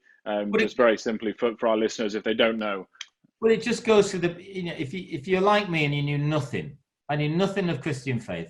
I didn't know God. I didn't like him. I didn't like church. Never been in it. I thought Christians were stupid and waste of time, and I didn't know anybody. So that's where I was coming from. So for me, when I sat on that course and I did listen a lot, it goes through, who is Jesus? I had no idea who Jesus was. It goes through the evidence, the New Testament. I realized at one point, I thought, goodness me, there's more evidence that Jesus was on this planet than there was for Julius Caesar. And I know Julius Caesar because he was a Roman, So I thought, that's weird. Why is there more evidence? So it goes for who is Jesus? And then there's one, why did Jesus die? And it talks about why he died on the cross and why he was crucified and why he did that. And I remember that was a bit of a moment for me where I got really angry because one of the group, bless them, really nice, said, Jesus died for you. And on the course, it explained, in graphic detail, what crucifixion was, which the Romans came up with. Ex-soldier, like Roman soldiers, centurions, sergeant majors, all that sort of stuff. But they were so torturous, that even the Romans stopped it. And I remember hearing in detail what crucifixion was. And I remember saying to this person, don't you ever say that he died for me. I didn't cause that. I didn't tell him. Anyway, I got quite angry. And then a few weeks later, I started thinking about it and I thought, why would he die for me? I mean, isn't that the ultimate thing in the army? You would die for your friend, and the scripture around that. And I remember thinking, why would he do that for me? I know me. Why would he die that I might have a better life? And it was all that sort of stuff. Who is Jesus? Why did Jesus die? What is the Bible? How do we read the Bible? Why do we pray? The good and evil. I knew about evil. I didn't know about good. So it went through all these concepts that I kind of knew because I wasn't stupid, but I had no understanding of them. And what the Alpha course, I think, is very good at doing is giving you this sort of jigsaw puzzle for you to put together. And once you start to get the pieces, and unfortunately not everybody does, but if you get the pieces and you get through all the stuff, in the middle is the diamond, and it's Jesus. And it's the forgiveness, and it's the grace, and it's the acceptance, which is still overwhelming. And it's not the course. The course doesn't change your life. It's God who changes your life. But the course is an amazing catalyst to have a crack and see if it's worth it. That's thanks for sharing that, Paul. It's a very personal area of your life and what's obviously clearly impacted you a lot. And we're now moving on to a point of the conversation where we're going to hear about some of the changes that occurred. Now, I think one of the big changes from what I've understood and from knowing you is that at this point, obviously you went from being a kind of individual person in the army, me, everything about you and progression, to being more of a community. And obviously Alpha is, exposes people to many different people in the world, and many people from all walks of life come and take part. And I think it really shows that, from what you've shared, that, this message is for everyone, and everyone is asking that question. I guess from the question you were asking was looking at kind of your meaning and your, what satisfied you in life. And I guess this is what you've just shared is, I guess, the solution to what you've been seeking. Yeah. So in terms of cut off then, and that's it. What did you say? I just said, so in terms of the satisfaction and the meaning that you've been seeking in your life, this message and this time at Alpha really filled that gap for you in understanding what was going to kind of be what you were kind of turning more of your eyes to. Well, it did a little bit, but at the time I was running. I ran two prestigious health clubs in central London. Doesn't matter about what they were, but I was running them and very happy. Loads of money, loads of stuff, all the toys, nice car, house, money, everything. Lovely, wife, girlfriend, and wife. Everything was fine. But I was still sort of empty, that classic, still looking for purpose, whatever that was. And obviously it wasn't being a general manager of a very exclusive health club, because I was still discontent. And what it was, one of the what found my purpose, to try and give you a quick answer, is I'd become a Christian. I joined the church, Holy Trinity Brompton. I'd given a testimony there. Nicky Gumbel, my boss, got me up to share a story to encourage people to try Alpha. And then the next day, in my office in the health club in London, my PA said to me, there's a lady on the phone who heard your testimony, wants to speak to you. And I said, thanks very much, just tell her I'm busy. So again, about an hour later, my PA said, there's the same woman's on the phone, she wants to speak. Anyway, so this went on for a few days and I ignored her. And then my PA said, that woman from the church is, she still wants to speak to you. And I said, can you just tell her I'm not here? She said, I would, Paul, but she's outside. So the woman had come from the club. Her name's called Emmy Wilson, extraordinary woman on the pastoral team there, and now ordained. And she'd heard my testimony, tried to get in touch with me. I was so rude at ignoring her that she was so determined she came to the club. I said, oh, goodness me. Okay, let me have a coffee with her in the restaurant. I'll give her a sandwich and then I'll get rid of her. 3 hours later, she persuaded me to go on a prison visit as a volunteer to Dartmoor prison to meet some men and see what they were doing. How I got into that, I have no idea. I went to Dartmoor prison. I had to lock the club up at night. I had to drive through the night to Dartmoor from London. I did this visit in the chapel, which frightened the life out of me. That was my first time back in prison, if you remember. But there was something strangely comfortable about being in the prison with these type of men. And she knew it. God had said to her, you need to talk to Paul because that's not the job that's going to give him purpose. I've got a job for him. And she thought it was being in prison. And she told me that. And I said, I don't think so. I quite like being a general manager of a health club in central London. It's very nice. But after that prison visit, there was something happened to me. And I felt God say to me, I've got a plan for you. And I went back on a few more visits. I still did the health club. And in the end, I was doing more visits than working in the health club. I had to leave the health club to continue volunteering. And eventually in 97, I didn't know, but Emmy had put a paper together to the senior staff at Holy Trinity Brompton saying that she'd like me to come on staff to head up the prison work. I had no idea she was doing that. And so I got called in for an interview. And they said, we'd like you to be prison pastor. I said, I know what one of them is. I have no idea what the other thing is. Oh, no, we just want you to come in. Anyway, and that's how I started at HTB in 97 to try and take the Alpha course, which I'd so enjoyed, into the prison system. And I had a lot of help with that, but that's how it started. That's fantastic. It's absolutely amazing, that transition. I guess the next kind of area that we're looking at is kind of becoming a priest, and this Alpha, this kind of relationship with HTB and Alpha. For those people who don't know, Alpha is kind of one of the ministries of Holy Trinity Brompton, but it's now worldwide, from what I've understood, and maybe Paul can fill us in a bit more later on. But if we touch on that, Paul, so you became a Christian, you obviously got married.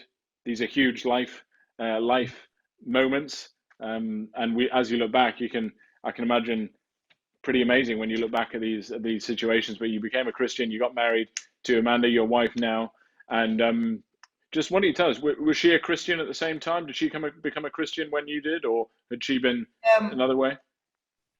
Amanda, yeah, she's here actually, so she can tell you herself. I don't want to talk for her, but Amanda had a faith, but left it as a teenager, I guess, and then went to university. She went to Roehampton. She studied art and dance, and then travelled. And he's just asking me if you had a faith the same as I did. Where are you? Come and answer. This is my wife, Amanda. Everybody, this is the author of the book, and my constant life editor. So David, why don't you ask yourself what happened? Amanda, it's great to see you again. Good to see you, and welcome onto the Inside Story. We're streaming live at the moment. People around the world are watching, and so it's great to connect with you guys in London. We were just talking to Paul, obviously, about his transformational story of being a thief, prisoner, soldier, and then now being a priest. Remarkable tale. but actually it's a real story. So this is the crazy thing. But part of this story involves you, Amanda, and we're just talking at the moment about when Paul and you were both at Alpha, at Holy Trinity Brompton, and then your marriage, etc. And I guess my question to Paul was, and just for our viewers, just so they can really understand, was obviously in the book that you've co-authored with Paul, which is a very powerful read for all those who haven't read it yet. But why don't you just tell us a bit more about your, well, just if you can be quite succinct, just in terms of your kind of parallel journey of faith and how the Alpha course impacted you, and kind of how that made an impact. Are you still working with the prisons with Paul, or how has that impacted you? Yes, I wasn't expecting to speak. So I was raised by a Christian mother who was a single parent at the time, and I did go to church, and I loved church actually for a while, part of a youth group. But then when I went to college, Roehampton Institute at the time in the 80s, I left my faith. I wasn't really interested.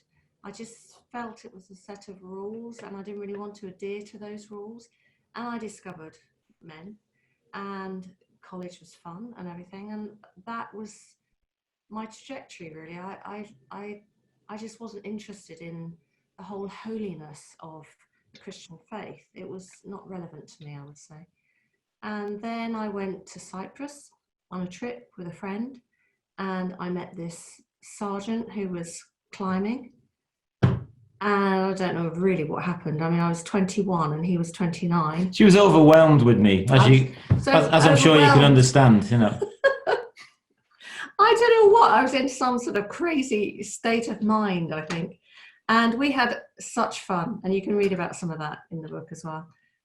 We had a sort of crazy experience together, came back, and long story short, moved in with him a year later, finishing my degree, and we lived together for 8 years. He then had this experience with this sergeant major, who's a very close friend of ours, Eric Martin. And I was like, oh no, he's going to get God. I know God, and I know it's a set of rules, and what on earth is going to become of us? So I felt very threatened, I would say, by that. And I wasn't impressed with Eric, because it's interesting, Amanda, if I may just jump in. It's very interesting because if you've heard the story, and many people who are listening may have heard the story of a very famous person who gave his life to Christ, and who was a detective, a guy called Lee Strobel, and how his wife actually was the one that became the Christian and did that before him. And in fact, in your story, it seems you were the one worried about Paul, whereas he was the one worried about her. So it's fascinating, just that dynamic of how that happened. With hindsight now, I was a Christian in the sense that I became a Christian at 12, actually. I had quite a God experience, but I put that to one side as I grew up into the teenage years, and I was quite rebellious, I think. I was quite sort of wanted my own life. I didn't want the constraints of it, but I did definitely have an experience of God when I was 12. So... And I suppose, God had to do it. It was like a condensed plan for me, because I'd in a way wasted so much time. So when I got hit between the eyes, maybe because of my character, it was, I remember, and not everybody will hear this, but I remember God saying to me, you need to choose. I'm a jealous God, like it says in the Old Testament, and I want you. Do you want me? Maybe not in those words. And I had to think, what am I going to do in my relationship? What am I going to do? All the stuff, and I chose God. And that was a bit of a disaster, because I kind of became Billy Graham overnight. I mean, remember how I came into the world of Christian faith through Eric?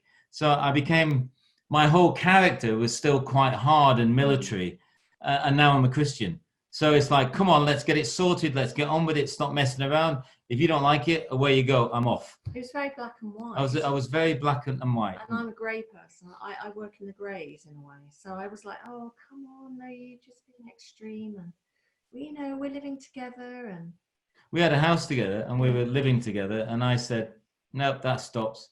No more sleeping together. No more sex. God said that's not right. So I was pretty hardcore. Yeah, it was quite black and and we white. stopped sleeping together until we got married. 6 months later. About 4 or 5 months. 4 or 5 months something. later, we got married. But I just thought, and what's amazing, we talked about grace. It talks about being grafted in Romans into the family, and I kind of, and the reason we stopped, my reason, God said to me, is I want you to look at Amanda, or women in general with me, differently. I want you to look at Amanda as your friend, your colleague, your workmate, your companion, your best friend, not just a woman. To be honest, that was my background with women, my father again. And in those few months, I really saw something different in Amanda. And I think God was grafting me in. We all know how we're supposed to do this stuff, but we don't do it that way. And we had a wedding night. We had a wedding, we had a wedding night, and we had all the excitement that I'd messed up really in my past. 2 marriages, 2 divorces. Amanda hadn't. So God grafts you in, maybe not the way he would want you to, but grafts you in. It's amazing. It's amazing. About my faith, when I walked into HTB with Paul a week later, that he said, come with me to the church, and I went. I then had a similar experience to the experience I'd had when I was 12, and Sandy Miller prayed and I experienced the Holy Spirit, and it was at that point I felt I'd come home. And it was a week sort of after Paul had had a little experience as well. So God worked very, very quickly in us, and within 2 weeks we were doing Alpha. Yeah. So it's fascinating. It's fascinating, that transition, because some people, and I think this is very much your character, Paul, coming through in that kind of military kind of background that you had, in terms of, well, if I'm going to be part of something, I'm going to be all in. I'm not going to be wasting another X amount of years. And so I think it's fascinating just seeing that part of your character, and how, everyone's different. Everyone will, come into this story, and God will meet people in different ways. But it's just fascinating to hear your story. And Amanda, thank you so much for sharing your side as well. Just before we move on, everyone, we're just gonna remind people that this is the Inside Story. It's a show where we host conversations exploring life's big questions: human endeavor, culture, ideas, and truth. You can follow online through the usual channels at The Real Inside Story. And as many of you know, these conversations and question and answer sessions usually take place as live events, but sadly, we cannot be doing that at the moment, so we're bringing them to your homes. If you have a question or have anything you want to say to our guest or myself, feel free to email at info@insidestory.show or via the YouTube live chat. And as I said, today, live on the show, we've got Paul Cowley, and we've been privileged to have his wife Amanda with us as well, talking about their life and how Paul went from being a homeless person, riddled with being involved with crime and prison and sentence, moving through broken relationships, through the army, and now being a Christian and having a remarkable transformation in this area. So we're now coming to a point where we're going to hear a bit more about the time where you became a priest, Paul. Now, this is quite a remarkable situation for those listening. They may be wondering, how on earth has someone just become a Christian and then started going back into prisons and then becoming a priest? So why don't you just talk maybe a bit about that? And obviously you became a Christian, I think, in 1995, and then you had a rapid, obviously spent time at Alpha, and then started going into prisons with Emmy Wilson, who you've mentioned. But just why don't you talk to us now, Paul, just how you became a priest and how you became so kind of ingrained with Holy Trinity Brompton, where you still are part of today. So I did the Alpha course. I ended up on staff in '97 as a prison pastor, and then really, the military man in me got a map. I put some dots on where all the prisons were, and I went to every single prison in the United Kingdom. Most of them with Emmy. We just went around and we talked to chaplains, and I persuaded them, I encouraged them to try an Alpha course. And now most of the prisons in the UK, 80%, 75% are running Alpha before the lockdown, and around 70 countries around the world, prison systems. So it's grown through churches and volunteers. while I was doing that, Sandy Miller, who was the vicar at the time, it's Bishop Sandy Miller now, but Sandy said, Paul, we should get you some training. And in my arrogance, I said to him, I am trained. I came out of the army as a staff sergeant. I'm pretty well trained, Sandy. Thank you very much. And he said very sweetly, no, maybe some biblical training. I think you've got the makings of a vicar. And I remember looking at him saying, what? I was expelled from school. I was in prison. I've been divorced twice. I was on the streets. I've had no education. A vicar. He said, I think you're perfect for a vicar in the Church of England. Anyway, long story short, he persuaded me to go for some interviews with some of the hierarchy of the Church of England. It was a bit tricky because of my divorces. I had to get a license from the Archbishop of Canterbury. I got accepted for training. I did 3 years at Oak Hill Theology College. I was trained there, got a degree in theology, and came back and amazingly, HTB, Holy Trinity Brompton, kept me on as a curate. So, I came to Christ there basically. Well, I came to Christ in an army camp in Aldershot in a sergeant's mess. Then I did the Alpha course, which embedded it. Then I joined the church. Then I got ordained, and then I became a curate there. So since walking in to do that course, I've never really left, 23, 24 years later. And I got ordained in 2002.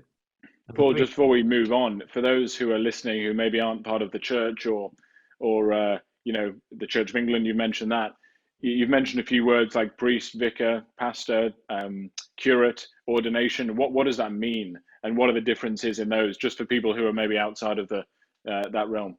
So the Church of England, there's different systems, but the Church of England have a system where you do, you have to be recommended that someone thinks you might make a priest, basically. A priest is, everyone knows what a priest is, but in the Church of England, they call them vicars or whatever you want to call them, or pastors. Is basically an Americanism, but it's someone who's responsible for a church, let's say that basically. We know them in England as vicars, but they're priests.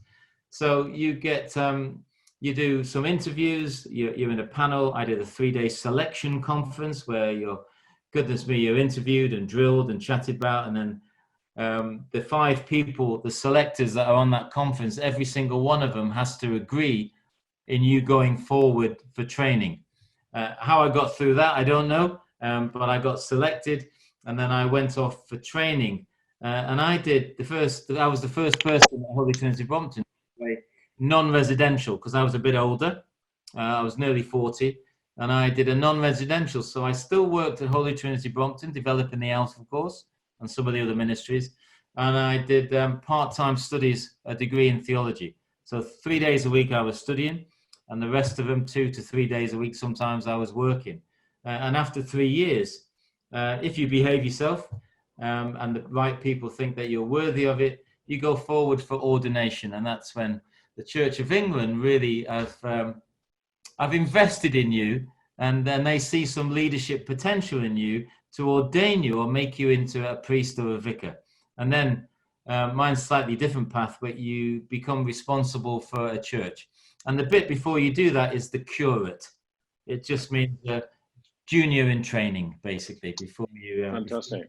Building. Wow. So the journey from just the reason I asked that was just people obviously watching from all over and maybe not even familiar with the Church of England. The Church of England is one denomination out of many that are in the United Kingdom and across the world, in fact. And so Paul's obviously part of that.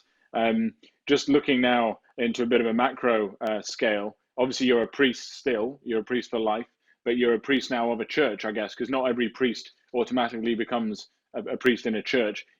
Where are you now in terms of, we just stick on this conversation about when you go through that process I just described very badly, and you're ordained and you finish your training and you go, I went to St. Paul's Cathedral, big ceremony, and bang, I'm done, I'm a priest.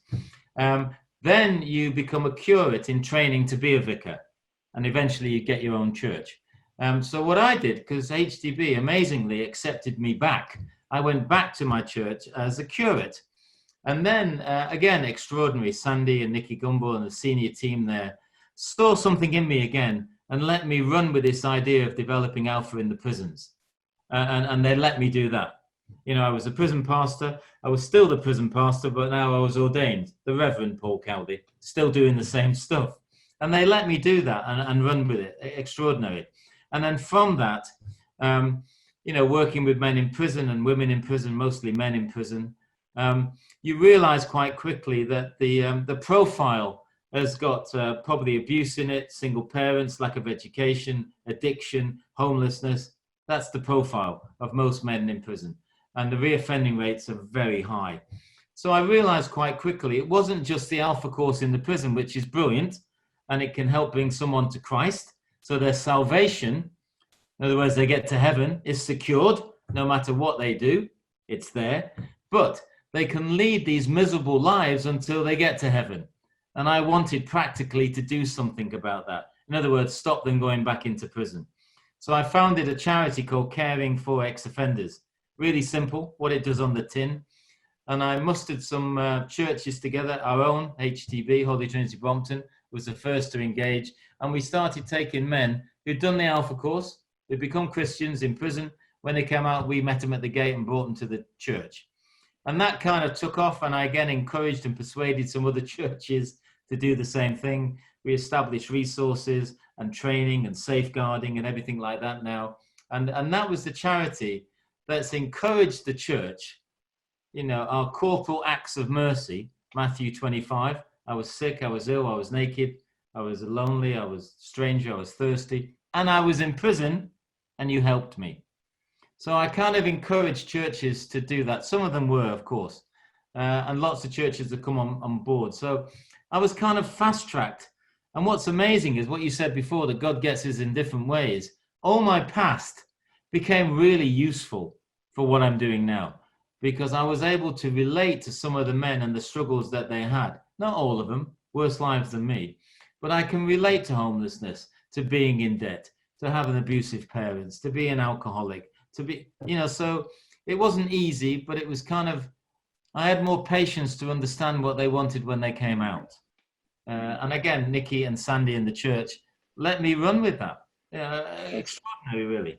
That's fantastic. So Caring for Ex-Offenders, which is CFEO, for those who want to maybe look that up online.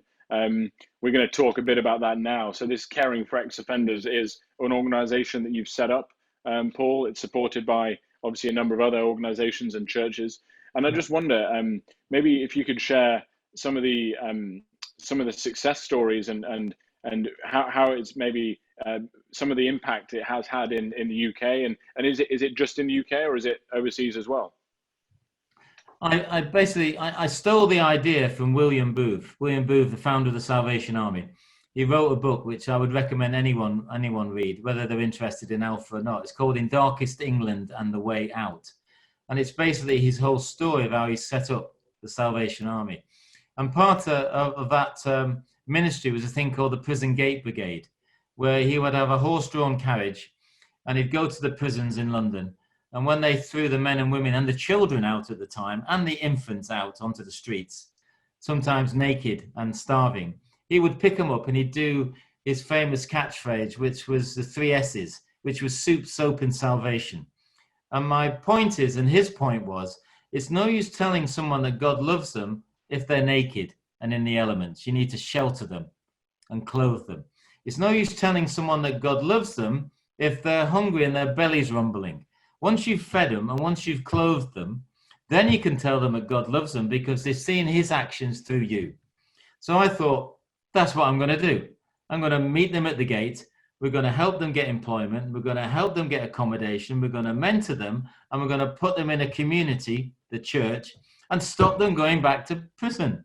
And that's what we've been able to do. Not everybody, and it's working in lots of countries around the world. But I have seen, and other people would say, thousands of men, mostly men, 90% of the people in prison are men, 95%, come to Christ, be met at the gate, be engaged with the church, and still be there now years later. They have not reoffended. And our reoffending rates can be as high as over 70%, or as low as 22%. If they come to Christ, I'm not making excuses for that, have an encounter with God in prison, come to a knowledge of Christ. They're met at the gate by a church. They're mentored and looked after and helped with those elements. Most of the time, they do not reoffend. And that's the power of the church. And that's what I saw with William Booth. And that's what caringforexoffenders.org, if people want to look it up. That's what it tries to do, engages with the church. And we've had some, powerful stories. I can think of so many. Sean was the first guy I ever met, in homes, in care homes, abused by his mother and his father, different step parents, beaten on the streets, multiple prison sentences, did an Alpha course, came to Christ. He was the first person I met at the gate at Brixton Prison when he was released. Long story short, nearly 19 years later, he's never reoffended. 19 years. Wow. Another guy, Michael Emmett, serious criminal, up for fraud. The biggest import of drugs into the UK when he got caught. Over 20 years, never reoffended.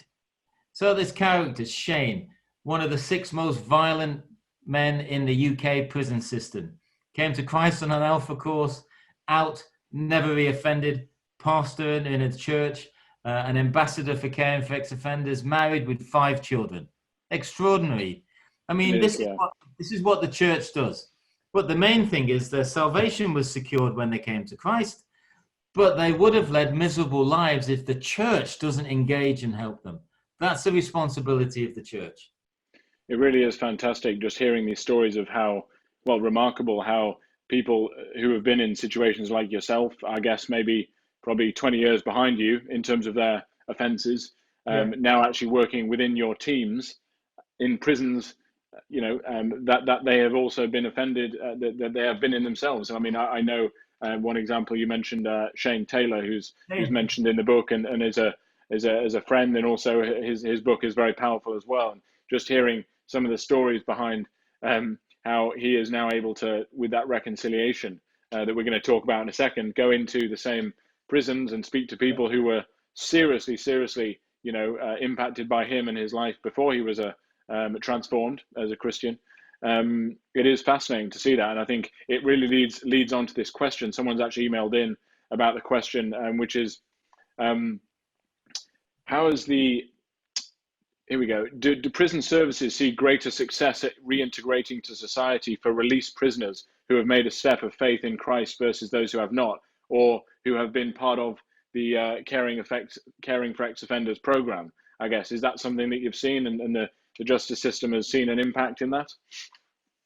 Absolutely. Whether they would admit that, I'm not sure. I've worked with about 40 prison ministers, and they've all been brilliant. The sad thing is they don't stay in that position very long to be effective. But would they say that? I'm not sure. Does faith help? Absolutely. There's no excuses for crime.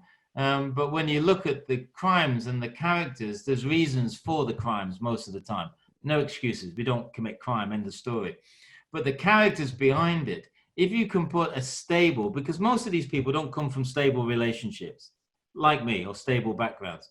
If you can get some stability, and the most important part, I think, is mentoring. You can give someone a job, you can give them a car, you can give them a house. But unless they know how to handle those things, they'll destroy them. They'll self-destruct. The mentor, or the companion, as we call it in Caring for Ex-Offenders, if you get him or her, they're like the glue that holds all that stuff together. So Caring for Ex-Offenders might have about 3 mentors around one person. We might have a biblical mentor, we might have a business mentor, and we might just have a friend. Because I personally believe it's hard to get one person that can do everything. So if someone's struggling with the Bible, we might send them to someone. If they want some practical needs, or they're entrepreneurial, we might send them to someone who's business minded. Or if they just want to chat and they're stressed and they're fed up, we might send them to someone like that. But if you get these people around you, these characters change. They become the valuable elements of the church, in a way. Like we said, Graham Seed, there's another character. You can look these people up. Most of them have got books. Or Eddie, who was on the streets for 10 years, nearly died, living in a skip, did an Alpha course, came to Christ, and now has done a theology degree and is working in the community speaking to kids. How does that happen? So the government would except we live in a multi-faith environment. We have to remember that. I'm just talking about the Christian faith. But there's countless documentation and reports and studies, in America, in the UK, that faith element really helps somebody change, because we are holistic. Back to the military side of it, we're mentally, we need to be challenged, physically we need to be challenged, and spiritually we need to be challenged. And if you can get those three things most of the time, and if they want to do it, it works. So I think the government will and would recognize that faith is an important element. Otherwise, we wouldn't have a chaplaincy department. Exactly. Well, Paul, moving on swiftly, we've talked about the work of caring for ex-offenders. We've heard about your work also in the in working in Alpha, your work at the church, other things that you're involved with. This subsequently led you to receiving an MBE, which is a great honor.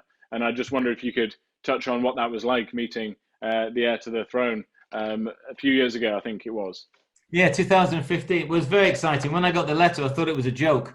I thought it was like an April Fool, because I got this scanned letter that was a bit sort of lopsided on a piece of paper on A4, and it said, that the Prime Minister has put you forward, to be in the New Year's honours list for the work that you've been doing with men and women in prison. I thought, yeah, all right. And at the bottom of it, it said, if you would like to receive this honour, tick here. If you don't tick.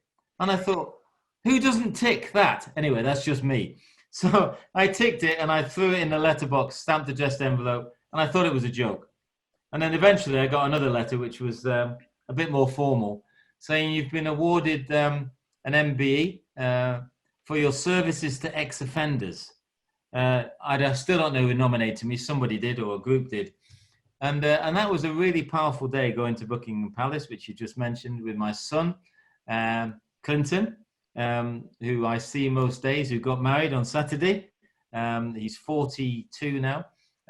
So we went to, and my daughter Phoebe, who's 22, and we went there and we were awarded that. And what the most exciting part, except to the heir to the throne, pinning it on my chest, they shout out what the award's for in this very big hall in Buckingham Palace. And it was full of people, friends and family.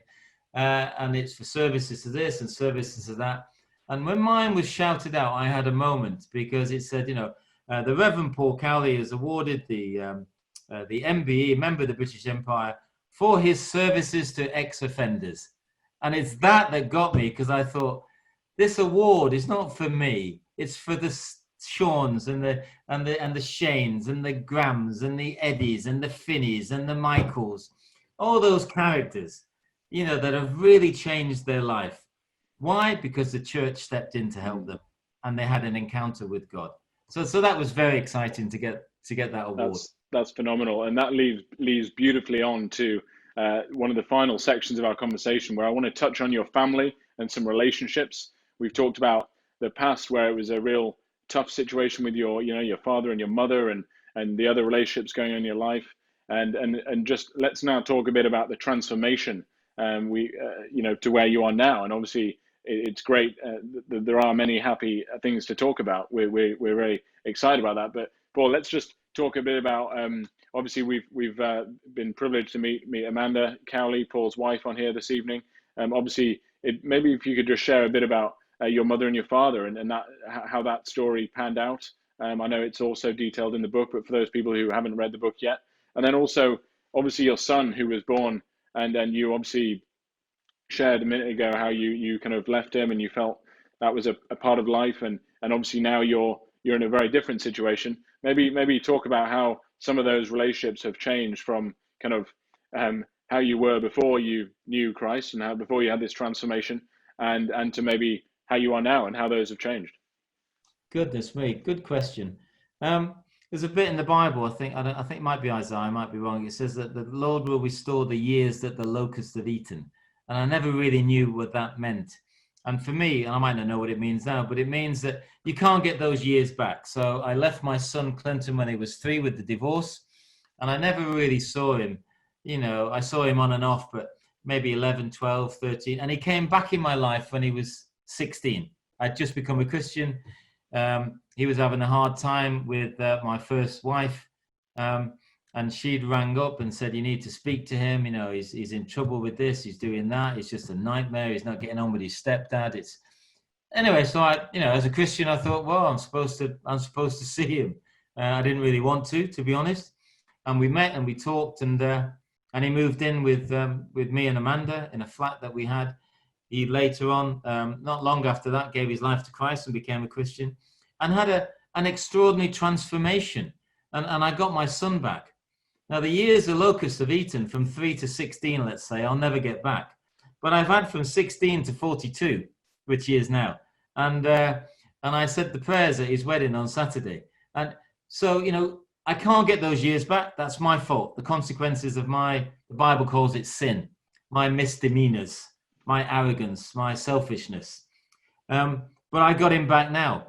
And not only that, when me and Amanda got married, the whole stuff with Clinton was going on, and I was a bit nervous about children. And, Amanda wanted children. I particularly didn't. And again, it was Sandy who prayed for us and basically said to me, I don't know what you're worried about, Paul. You're with Christ now. He'll help you. And through a few other things and encouragement and home groups and prayer, Phoebe was born. And Phoebe's now 22, my daughter. Is an extraordinary woman and gifted, and a photographer and just amazing filmmaker. I mean, extraordinary girl. And she has only seen this part of me. Did you know? So she's only seen me as a priest, basically. I was priested just before she was born. So she's grown up in this Christian household, and is a Christian. And my relationship with my wife, never been faithful to anyone or anything really in my life. We've been married 27 years, together 30 odd years, faithful. I say that because I know me. So what God does is restores those years that we've lost and changed me into a man of relationships. My mum and dad, were hard characters, but long story short, I buried both of them. They both came to a knowledge of Christ just before they died, or my mother before she died, but I didn't know. My father, basically on his deathbed, I've made my peace with my two ex-wives. I've written to them, I've seen them. My first ex-wife was at the wedding on Saturday, and we talked and chatted together. So God is a restorer of relationships. And goodness me, David, I've messed a few relationships up. But if we allow him, and I'm not saying it's easy, and I've had to do a lot of change, continually changing and trying to get better, be better with Christ, he will restore the years that the locusts have eaten, and he will use the things, not that he causes the stuff in our lives that we do wrong or the suffering, but he will use it to benefit others. And that's what he's done with my life. So I can speak, maybe not very well, into a lot of situations that we go through with a little bit of experience. I think that's beautifully put, Paul, and it really touches on two of the other words that I kind of pulled out of this story, having read the book and kind of knowing you as well. Just the two other words that we could put out there would be forgiveness and reconciliation. And I just want to grapple with those, in that forgiveness is something, as far as I'm understanding, it's an instant thing, whereas the reconciliation is a real long time journey that we have to go on. And I think it's just something that I think others maybe listening to this can maybe hear of some of the things that have gone on in your past and stuff, but maybe thinking that everything's just been perfect. But maybe if you could just talk about how that act of forgiveness is one thing, but then the reconciliation, practically how that's worked out, I can imagine has taken a long time. Well, it has. There's I wasn't going to say it, but there's a Jewish proverb that says, I forgive, but I don't forget. Because if you're not careful, you can get really wounded and hurt. That's human nature.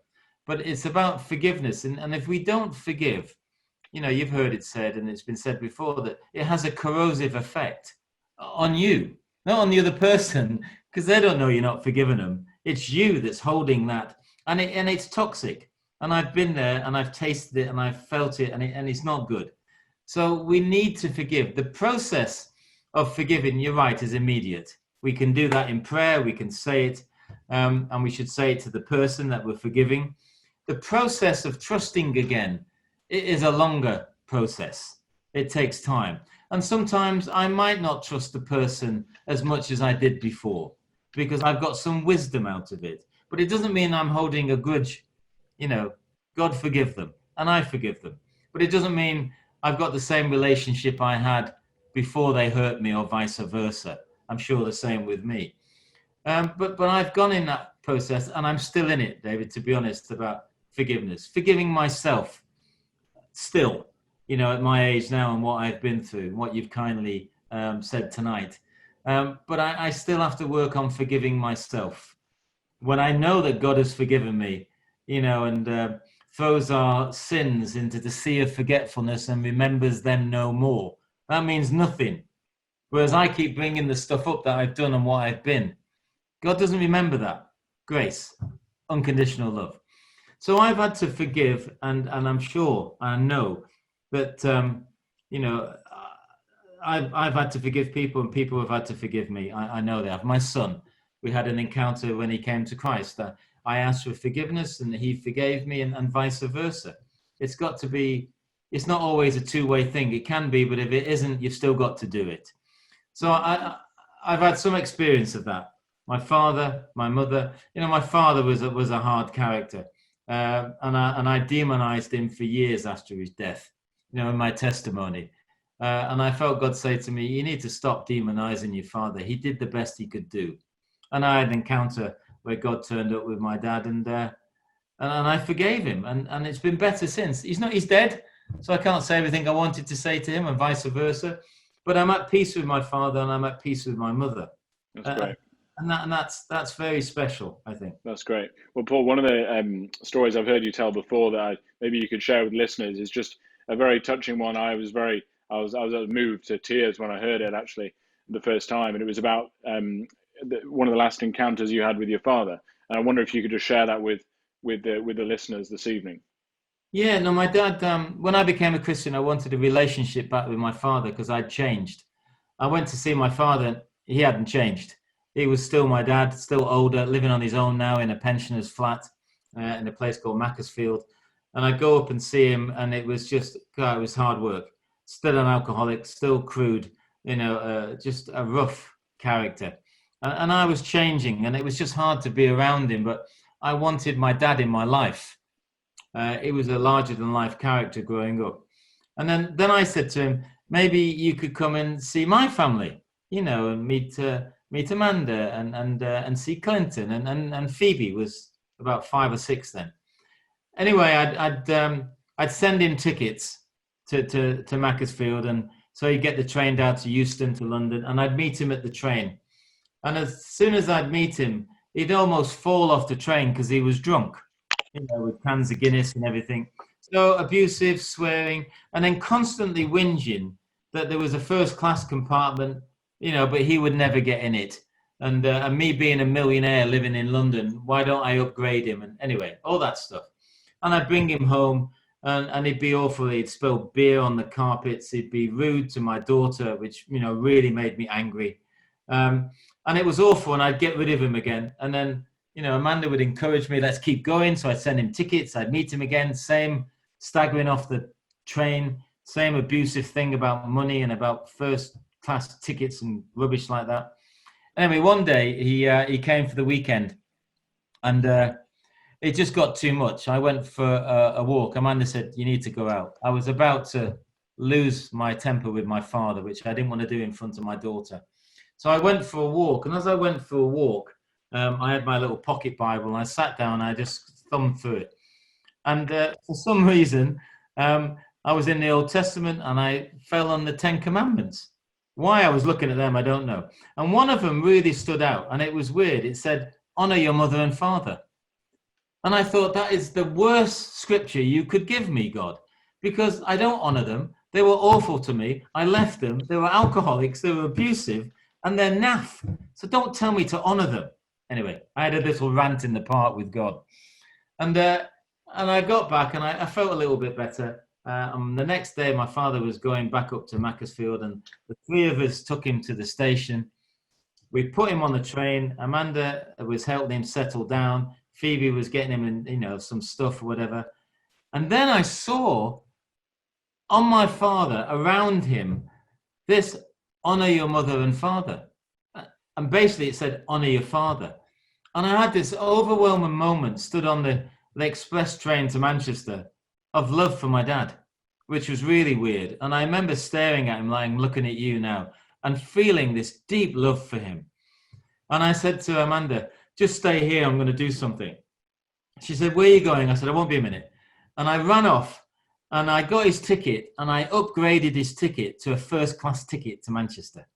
And I ran back. We didn't have much time. And I said, Dad, quick, get up. And he was whinging and moaning because I was moving him. I picked him up and we walked him into the first class compartment and I sat him down in the leather seat.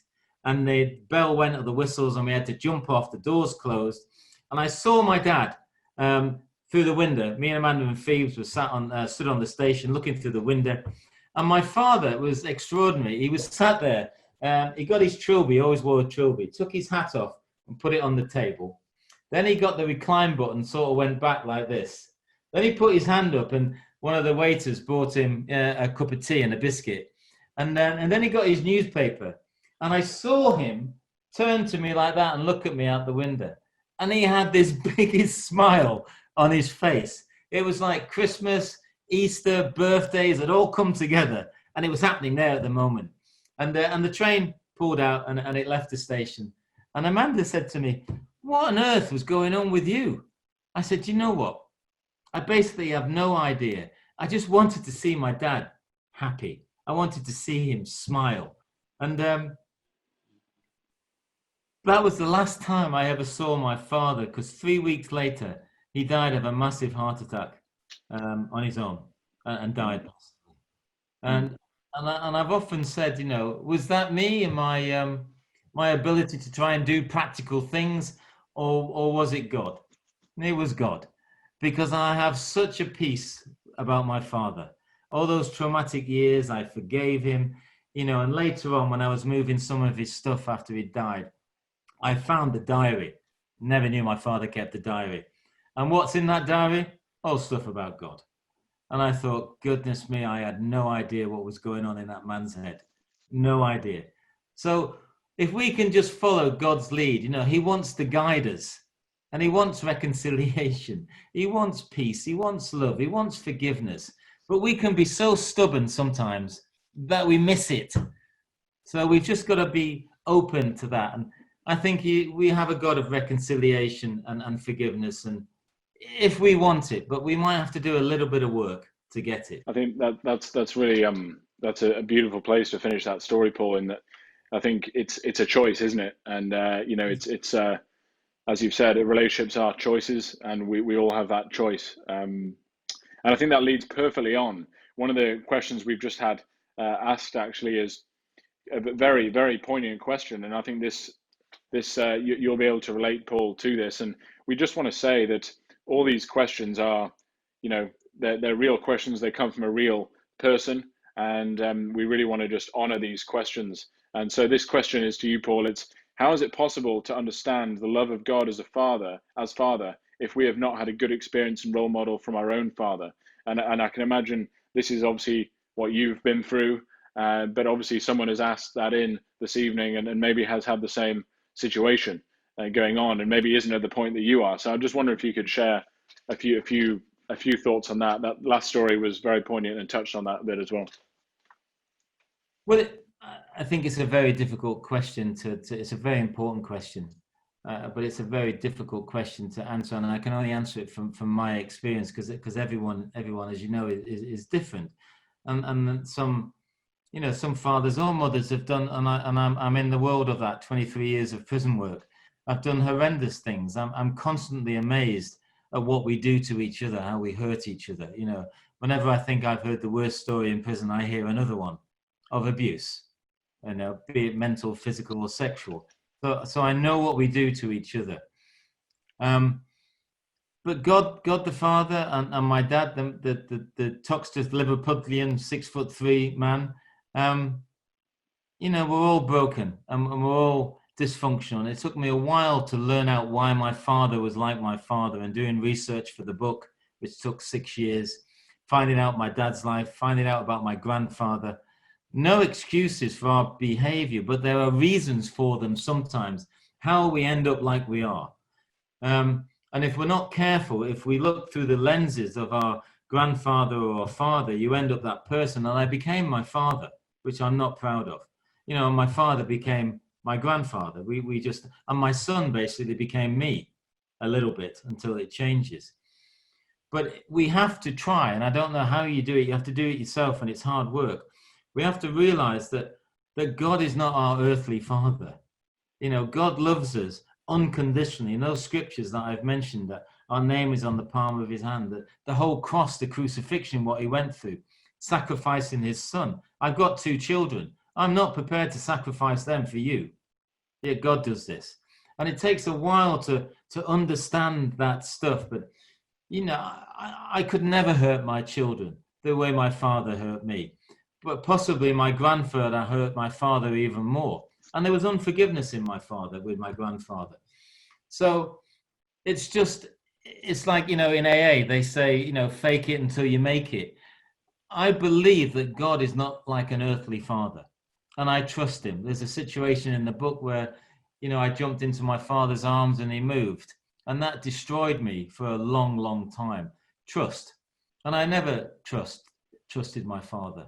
But I've learned to trust God as my father or my mother, whatever you want to do, as the parent who cares for me more than anyone else that cares for me. And that takes time. And like you said, David, about relationships, we form a relationship, we know each other. The first time, I'm not going to tell you everything about me, and vice versa. As we meet, as I get to know you, as I trust you, I'll share things with you.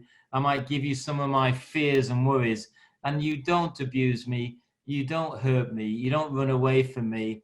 You love me. And that's what I've learned about God. And I can't always get that with humans. That is powerful. That is very powerful, Paul. Thanks for sharing that. We've had a few questions come in. We're going to talk briefly about the book that is here. It is the book that Paul and his wife Amanda have co-authored. It is Thief, Prisoner, Soldier, Priest, the remarkable story that we've been exploring this evening of Paul Cowley. And what I'd like to do is just get a few bits of information about the book for people who maybe want to purchase it. Paul, obviously we've just had a snapshot tonight of the full story, a bit of a teaser, but you co-authored it with your wife Amanda. That must have been an experience in itself, going through that together. Just talk to us briefly, Paul. Who is the book for? Who's it aimed at? And what are some of the stats around, you know, the launch of it and where it's gone? Thank you, David. The book took 6 years to write, and it shows, I might be a bit biased, how amazing my wife is, my third wife, to write a book about my 2 ex-wives and all the rest of the stuff and go through it all. I mean, that takes a certain type of character to be able to do that. And so the book, you know, some people said you should put your story into writing. I'm not a writer. Some people encouraged us. Amanda's a writer. She decided to start putting it together, and it took a while, as I've mentioned. But the book was always for something, a picture that I had that I feel God gave me, was for a man in a prison cell, a young man in a cell with his head in his hands in a hopeless situation. And it says in Proverbs, one of the books of the Bible, that hope deferred makes the heart sick, you know, and that the end of hopelessness is suicide, if you want to carry it on that way, when there's nothing left. That's why that happens a lot of the time, not all the time. So the book was for that image, for that person. And I always wanted to get it into the prisons, but, you know, we have a lot of prisons. In fact, we've got 138 prisons in the United Kingdom, and about 92,000 men and women in prison. And I wanted to do that. The book was launched right in the middle of COVID. In fact, when it broke out was the launch day. Not the best day probably to launch a book. Published by Hodder and Stoughton. Amazing. That probably wasn't part of the PR plan. It wasn't marketing plan to launch. There was lots of sort of PR things done and everything, and they all went out the window, whatever. But what came out of it was exciting. Is you know, we launched it and it's gone really well. But one of the exciting things is I had 3 individual people who I know, 2 in different countries, 1 in this country, email me and say, the book's extraordinary. I know you. They all said, we know you well. This book should go into the prisons. I said, I know, it'd be fantastic, but the prisons have got no budget and I can't afford that at all, you know. So independently, the 3 of them all sent me enough money to put the book in the prisons. So we've just put 7,000 books into the UK prison system. That's 50 books into every single prison. And also we've just put these little cards here, 14,000 of them, which is an encouragement and some scripture on it, paid for by the publisher, into the prison system. So now I'm getting emails from chaplains saying, you sent 50 books, that's brilliant, but we've got another 1,000 people in our prison wanting to read the book. So it's really exciting that the image that God gave me before the book was finished and published, I had no idea who would publish it, was the image that is happening now, because I got a letter from one man saying, I've been reading your book in my cell and I was suicidal. And what the book has given me is an encouragement to crack on, that God loves me. And that made me weep, because that was the vision that God gave me before the book was finished. So God has a good and perfect plan for our lives. And he wants restoration. He wants health. He wants wholeness. And so the book now is on it's about to do its 3rd print run. And Hodder, the publisher, have been amazing at helping put it into the prison system. And my dream is to get it to everybody in the prison if we can. You know. Fantastic. Well, I mean, Paul's book, as I mentioned earlier, is available on Amazon, also on other retailers. I think St Andrew's Bookshop also have a special discount. And so I'd really encourage people to get a hold of the book. It's From Thief, Prisoner, Soldier to Priest, the story of Paul Cowley, and it's a phenomenal read. And so I'd highly recommend getting a copy of that. And I think churches as well. I know it's gone into prisons, but obviously churches, anyone can really benefit from it who's been in a place where they maybe don't want to be.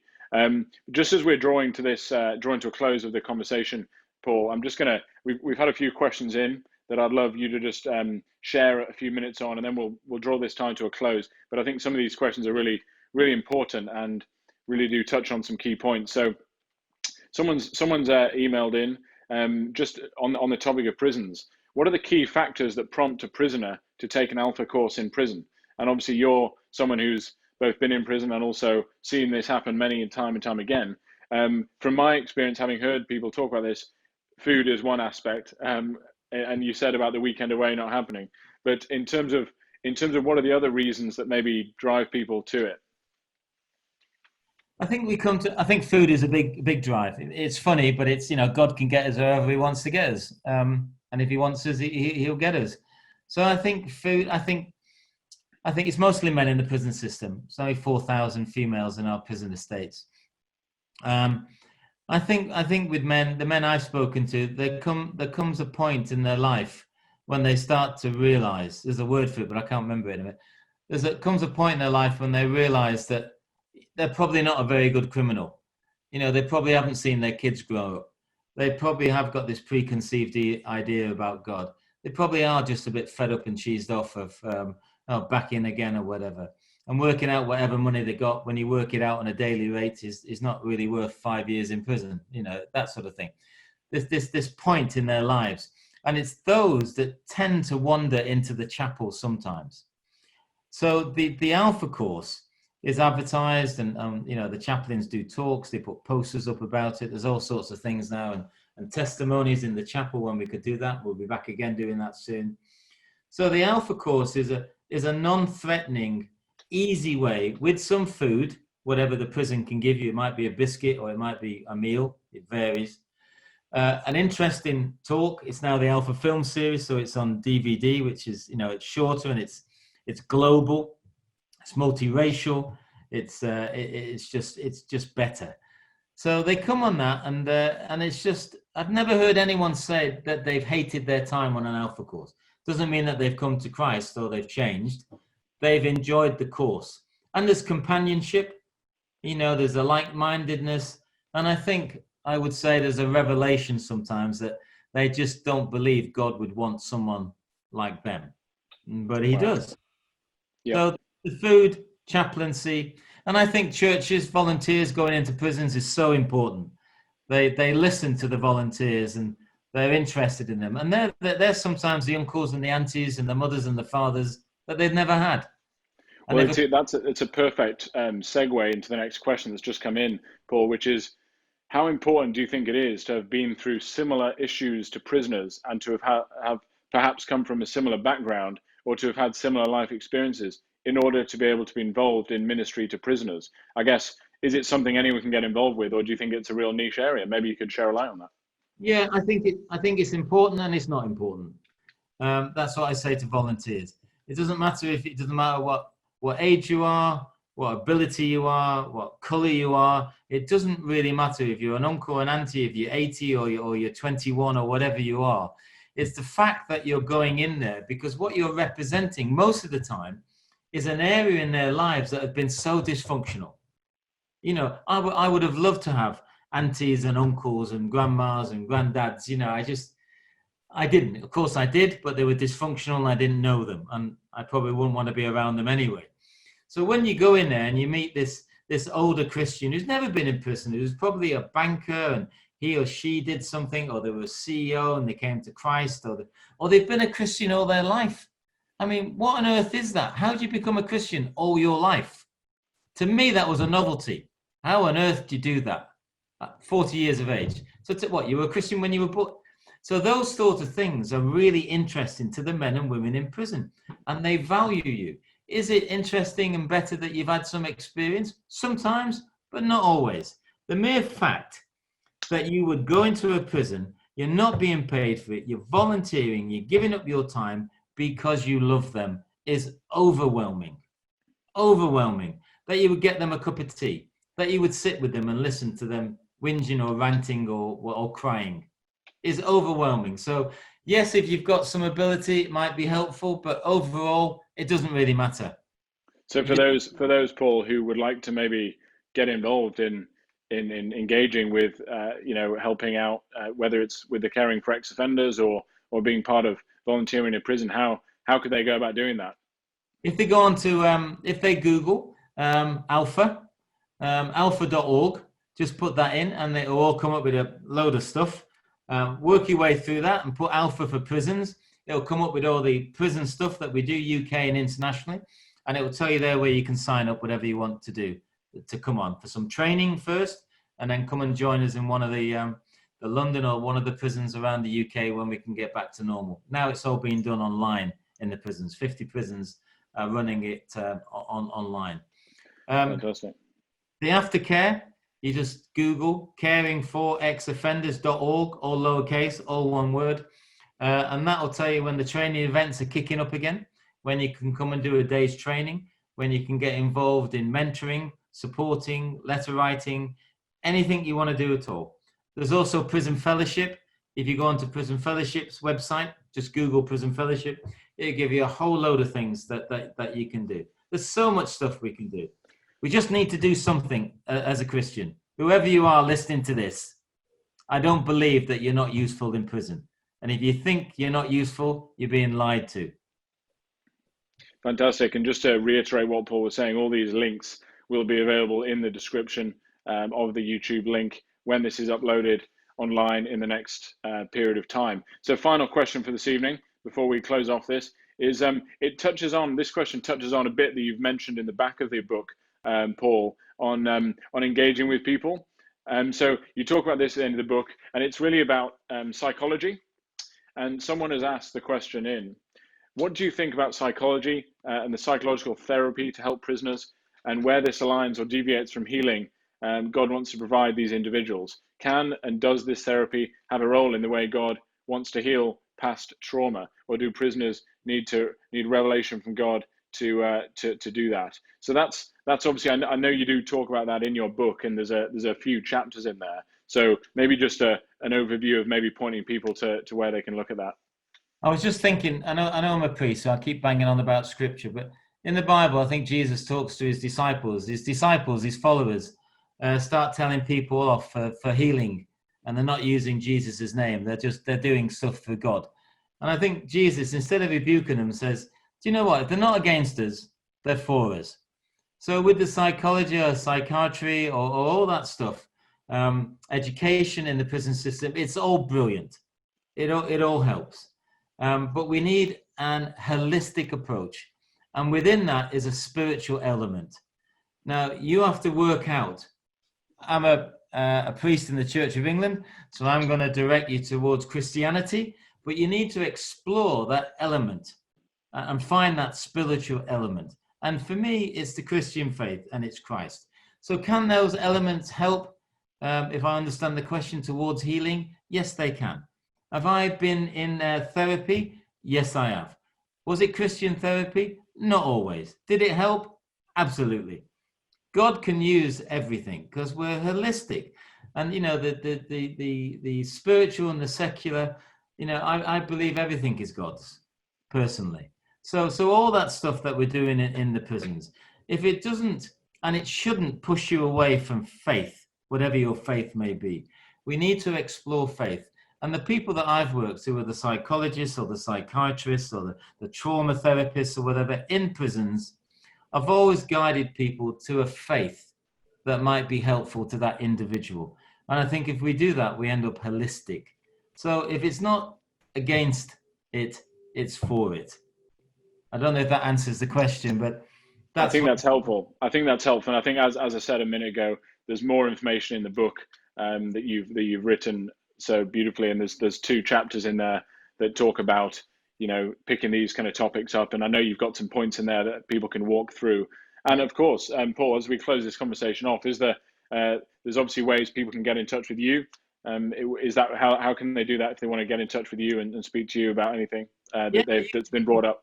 You've got my email, David. You can put my email on there. They can email me if they want to know something, or, you know, you're going to put the website up for getting involved in prison work and the training, or the caring for ex-offenders, or really, you know, if you've got a passion to get involved, whether you're a Christian or not, actually listening to this, whatever you're doing, you know, you may be of any faith or no faith.